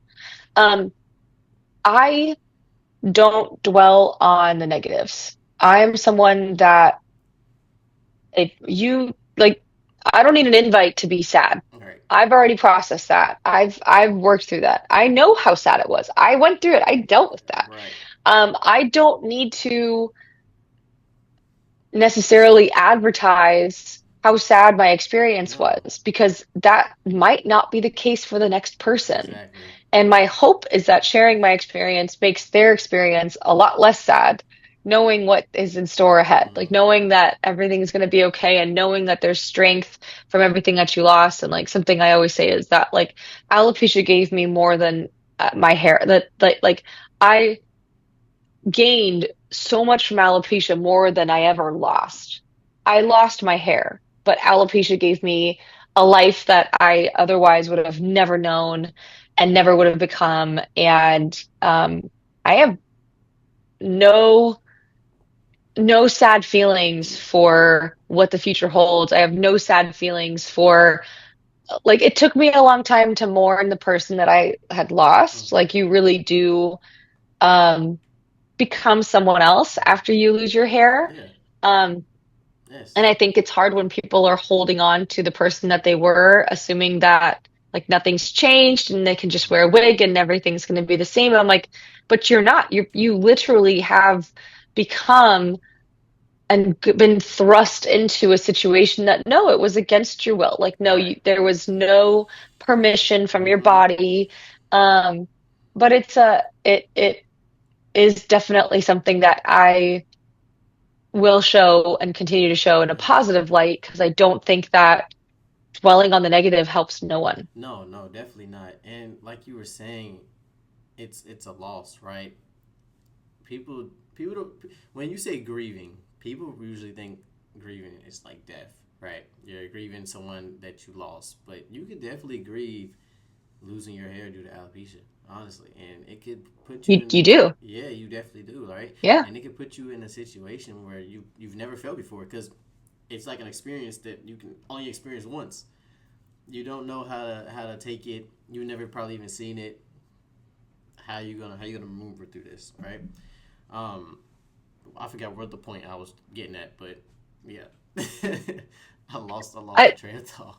grief. No, grief. You were right. And grief and I are sadly very, very familiar with each other. Hmm. And it's a different kind of grief than losing someone in your life because you're losing yourself when you lose your hair. At least it can feel that way. And you begin grieving the person you thought you were going to become. Mm. You begin grieving all of the opportunities that would have been made available to you had you had hair. And if you get caught up in all of that grief, it's really easy to make this a very sad thing. And what I like to do is like flip that and go, yeah, but look what was given to you. Like, look what you get to do and get to be because of what alopecia will give you, Mm-hmm. rather than like grieving all of the sad things. And I think it's part of the process. You absolutely go through the 7 stages whenever you lose your hair. Mm-hmm. Um, and I think the only exception to that rule are the kids that lose their hair at such a young age they don't have a memory of who they were. Right. They don't like the exception is if you lose your hair at such a young age that you don't remember what you had like with hair and kids are such a cool resilient, uh, unperturbed type like age group that it's like they're like, yeah, I don't have hair. Do you want to go play handball? Yeah, Right. great. Yeah, Moving exactly. on. Like, Exactly. Like, I'm not sure if you're familiar with my story, but I had got diagnosed with alopecia at 7. Yeah, 7. And I had like a huge afro, you know, and my parents, they thought I was like cutting my hair and stuff like that, or they put gum in my hair, and but all type of things, right? But I used to have just like bald spots all over, right? So growing up, people would call me like the globe, the globe and stuff like that, or like they're like, oh, it's a golf course or something like that. You know, growing up, I never cared personally.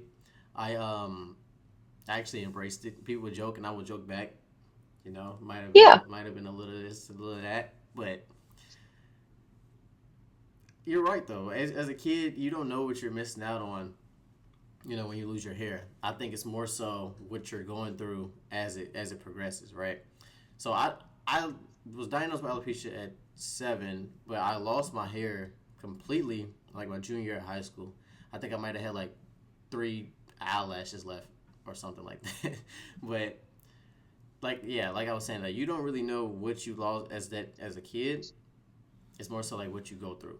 Um, so not grieving a person or grieving my hair loss. It was more so the journey I was going through and how that affected me. But yeah, like I said, like I was like super confident going through my alopecia journey. My parents were supportive, like just like yours. They were trying the topicals, the steroids, the this, the that, the home remedies, like everything, right?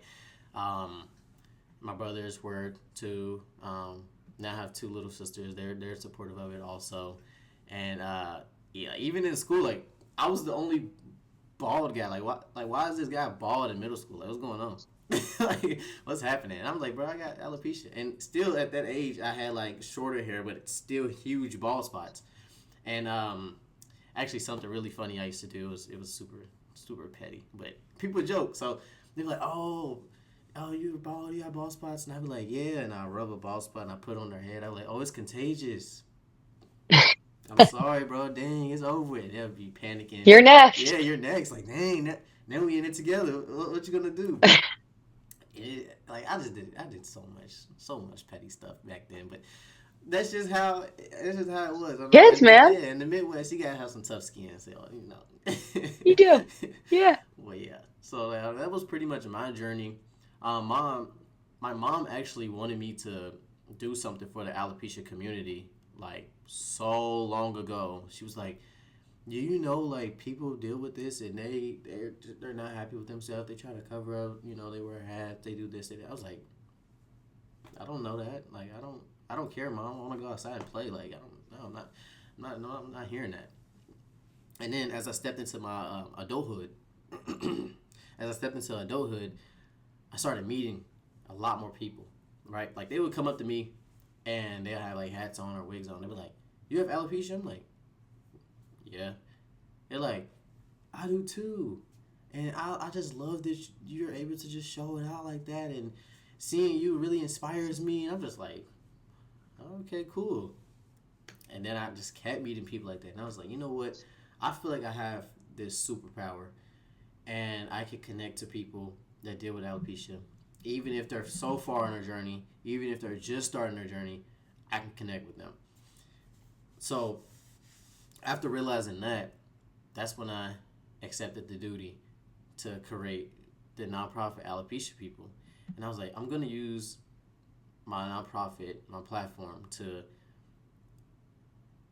just show like what people like us go through, or even yeah, just creating awareness for it, assisting any type of way. You know, like I'll even connect people with like therapists, or I'll connect people with certain specialist doctors, or dermatologists, and stuff like that, or anything, community outreach, just anything I can get my hands on revolving around alopecia.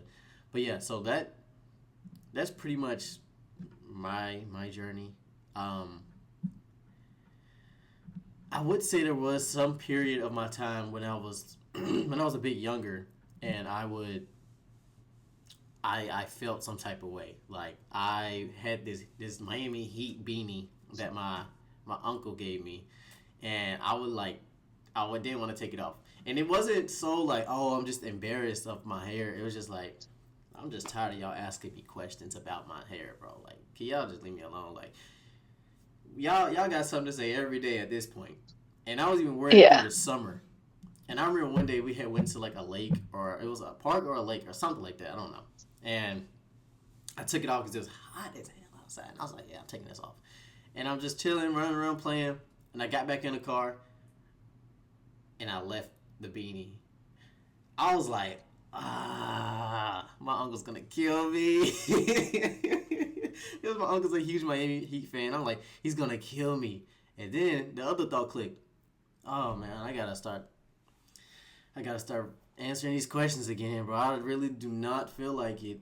But I mean, that was just something I had to go through, and I had to realize, like, yeah, like you can't run from this forever. Like that, yeah, bro. That's not gonna work. That's not gonna work. Running from this forever just by wearing this hat.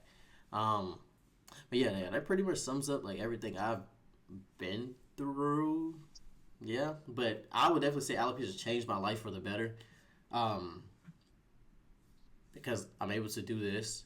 Um, I I received modeling contracts by having alopecia. Like it's just overall a blessing in my opinion. And yeah, and whoever is going through something like this, I definitely just want to be able to assist them or even hear their story because a lot of people just need to get this stuff off their chest. You know what I mean? So, They do. There's a strength in telling your own story. uh-huh, And I think there's also a strength in helping other people. uh-huh, You kind of help, you find a lot about yourself, find out a lot about yourself by helping others. uh-huh. No, no, for real. You really do because you can see yourself in those people and, vice versa. And it's just like, wow. I would say this talking, because I've spoke to so many people with alopecia. I'm sure you have too. And you probably can agree with me. I have never heard the same story, like ever. It's like okay, so it's what 8 billion people in the world or whatever, and you would think okay, 8 billion people in the world might have the same story, similar upbringings and stuff like that, or maybe they wouldn't. It's 8 billion people, but then when you sum it down to just a group of people that deal with alopecia, and you would think, oh yeah, okay, that's just a fraction of the 8 billion. They definitely have similar stories. I've never heard the same story ever, So ever, and it's so crazy. Like it's so crazy that some people feel left out. But how do you feel left out when you're unique? Like it's literally it's just you. It's your story. It's what you've been through. It's how you want to maneuver through it. You can't be left out if it's just you. You know what I mean? No one is. You can have commonalities and relate to people, but we're all individually unique. So, everyone's got a story. exactly, right? Right? Everyone's got one. We just, ours just happens to be able to be seen. Mm-hmm. You're right, exactly. It just happens to be seen. And that makes it easier, talking point, conversation. Let's adjust it real quick. Come on, hurry up. Quit staring at me. Come Yeah. on. Yeah, exactly. Moving on. Moving on. Okay, now let's actually go play. Let's go play some Uno or something now. All right. Yeah. Man, well, yeah. I feel like what's since I've got older, definitely less questioning, less staring, and I'm not sure if that's just people knowing, or that's just like okay, all right. This kind of correlates. So I've noticed in the last like 4 or 5 years that a lot of people like to like dye their eyebrows or cut their hair low, and I'm like, you kind of look like me. So a lot of people don't even be knowing I have alopecia. They'll just look and be like, "So why'd you cut your hair?" I'm like, "I have alopecia." I'm like, "You can't like tell like my eyebrows and eyelashes are gone." Like they're like, "Oh, I thought you like colored them." No, because I don't know if you can tell, but it's a little brighter.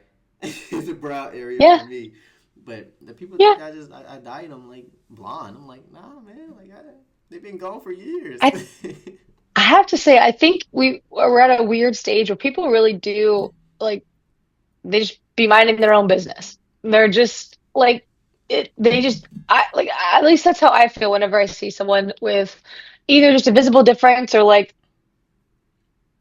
you name it. Mm. And I go, good for you. Yeah.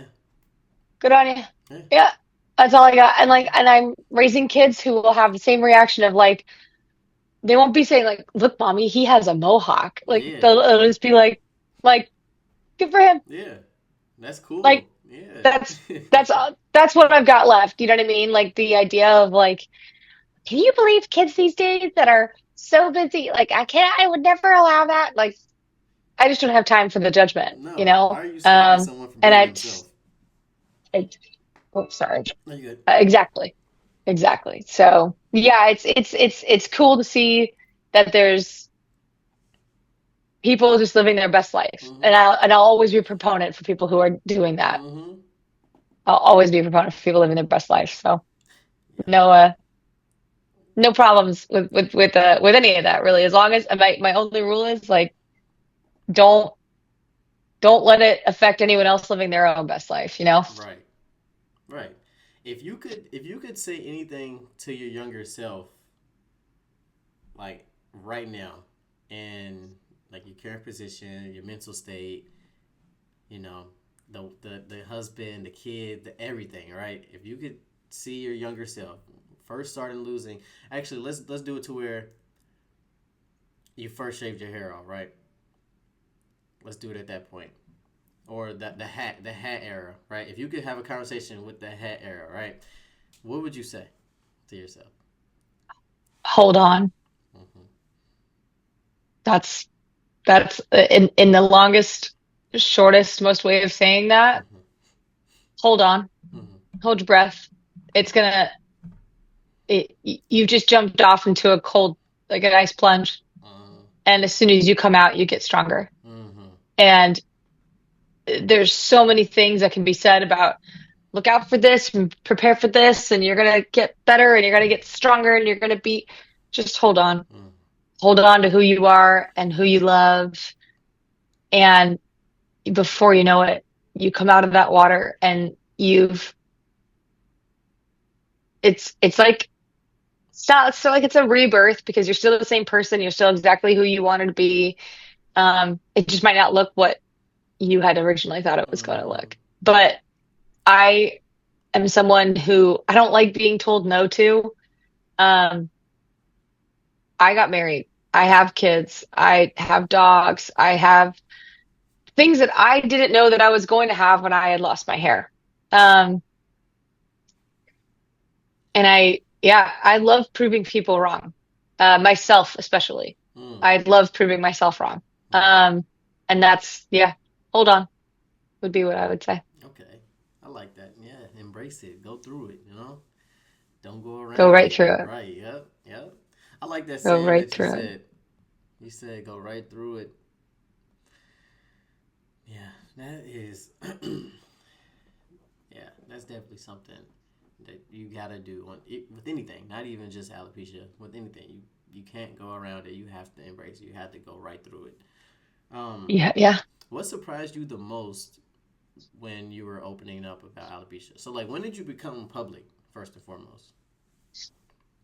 Probably when I was like 20 or 21. I lost my hair when I was 15. Mm-hmm. I mean, soccer I had always kept like sacred, if you will. That's where I was always like I probably wore a wig for 2 games and a hat for a game. Like I really didn't do that a lot. Um, but I probably like came fully like out without my hair loss, or with my hair loss, I should say, by the time I was 20, 21. Like 20, I was still wearing my wig, like for my 21st, there's tons of photos of me. And a lot of that had to do with the relationship with the friends that I had. Mm-hmm. Um, but I was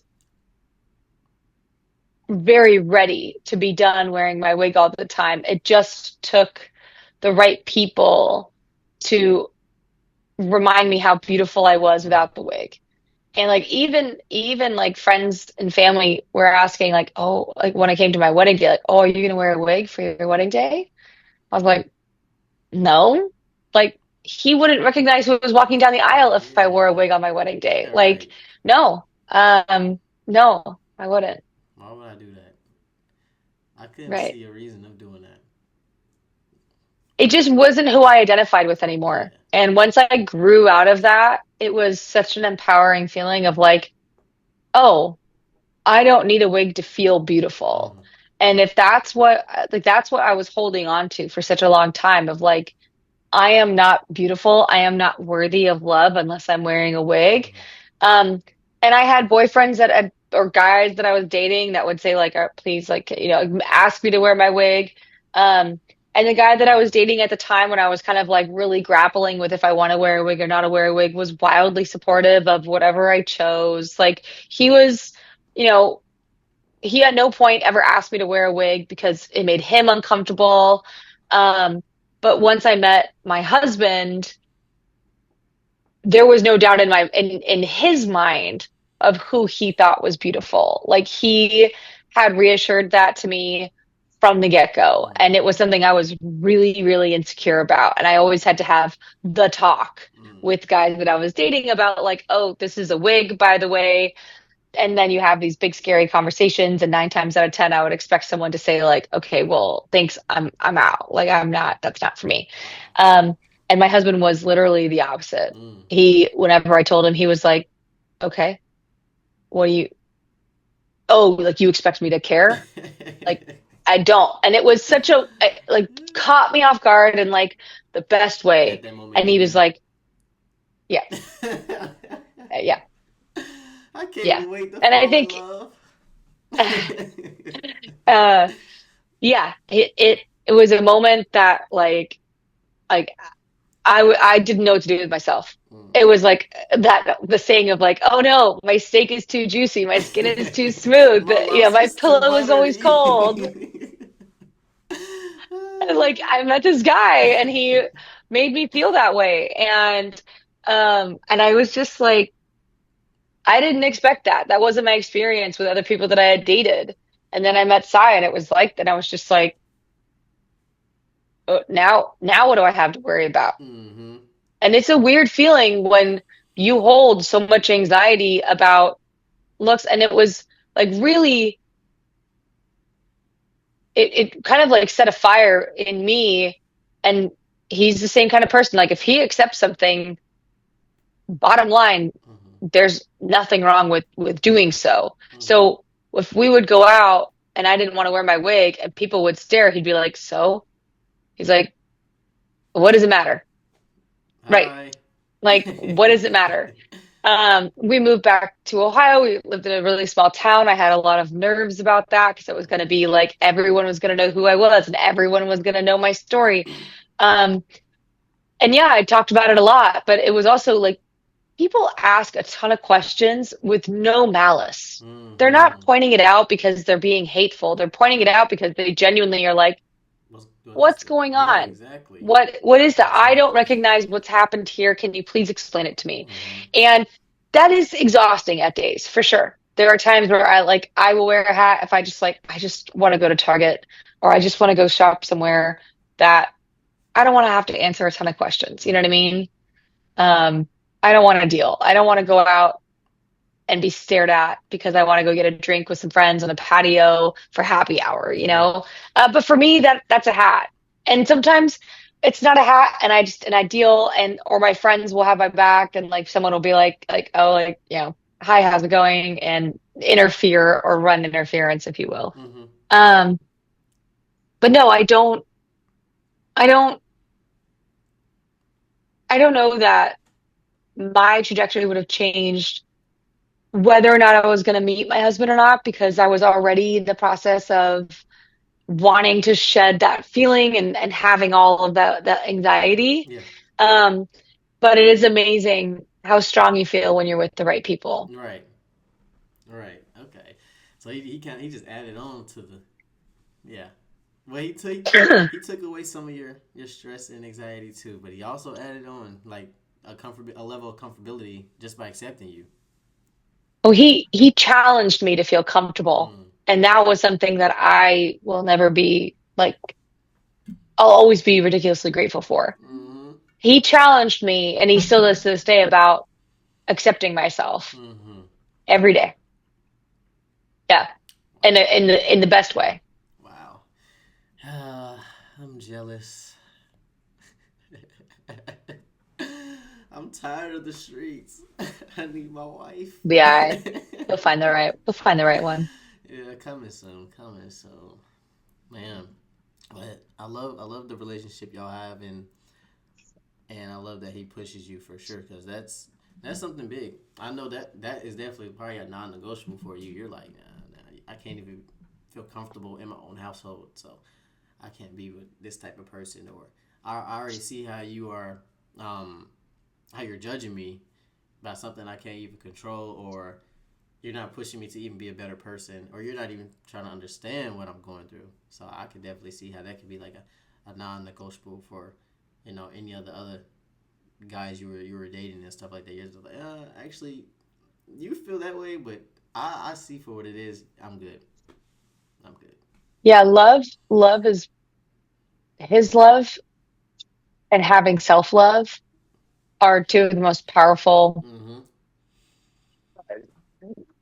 factors to being wildly accepting of yourself and Mm-hmm. your body and what you look like. And that's something that um, I'll never be able to articulate how grateful I am Mm-hmm. to have someone like that in my life. Like my parents tried, but it's also whenever it's like something from your parents, it's like you don't see it for what it is. You always see it for like, Mom, stop it, stop fussing with me. You're like, all right, Dad, I get it. Like you don't have to lecture me. Like I understand. Fine, fine, fine. Yeah. Um, it's different when it's from someone who like I never begged for my parents' acceptance. Like I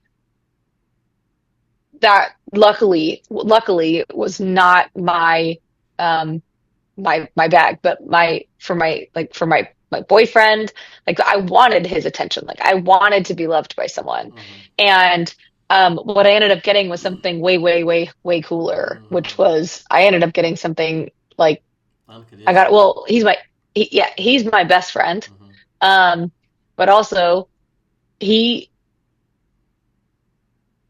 like I said, he challenges me all the time. And like what that means for me is that like we're always challenging each other when it comes to growth. And like we get to grow together. And there's seasons where growing together is hard. And then there's other seasons where we look at each other a lot. I'm like, I'm so glad I get to do this with you. Mm-hmm. And like the hard stuff, that life stuff, got nothing to do with what you look like and who you are. Life is hard, and going through grief and going through trials and Mm-hmm. tribulations and everything that comes with having a partner, it's good that he's my best friend. Yeah. How long you guys been married? Almost 10 years. Woo! Almost 10 years. I love Yeah. that. I This love that. I love October, that. Wow. almost 10 years. That's amazing. Oh my goodness. I'm about to cry. Don't cry. Don't cry. Wow. Wow. Wow. Wow. Yeah, unconditional love is definitely like something people think they can only get from their parents. But once you find the one, that's how you know. That's how you know for sure. I also believe that like my friends are also my soulmates. Yeah. Like my girlfriends and some of the people that I've met over the years, I'm Mm-hmm. like, they're also my soulmates because I would not be who I am today without them. Mm. And they bring me up, and they've known me for so long that they've known me with and without the hair Yeah. loss. And so those are the kind of people to me too that when you surround yourself with the right people, sometimes your soulmates are the people that you love the most, that love you the most, Mm-hmm. that are never romantic. Like you don't have to have romantic Right. soulmates.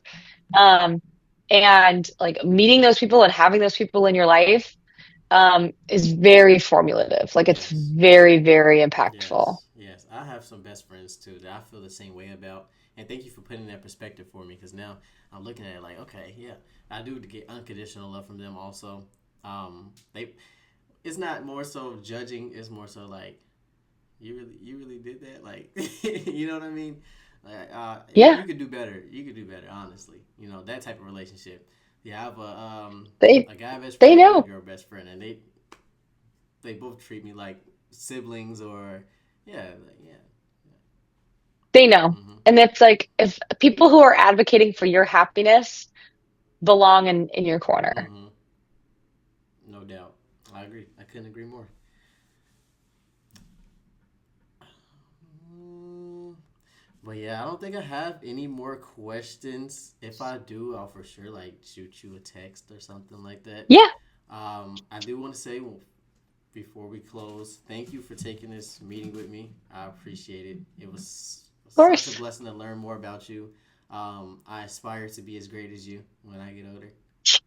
You already are. You already are. Thank you for taking your time with me today and for working with my schedule. I really do appreciate it. Yeah, no problem. I think what you do is really cool. And I think that the world is a better place to have people like you in it doing what you do. Thank I you. think that there are many people who like there's a lot of unseen work that people do that like goes on in the background to make things like this possible. Mm. And I think that like people are really, really grateful for what you do.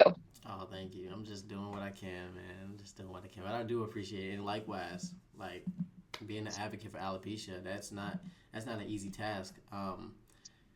It's like you're very very public about what you do, and a lot of people have different opinions about what you do, and a lot of people have different questions and stuff like that. But overall, overall, like I just know it's challenging, just to juggle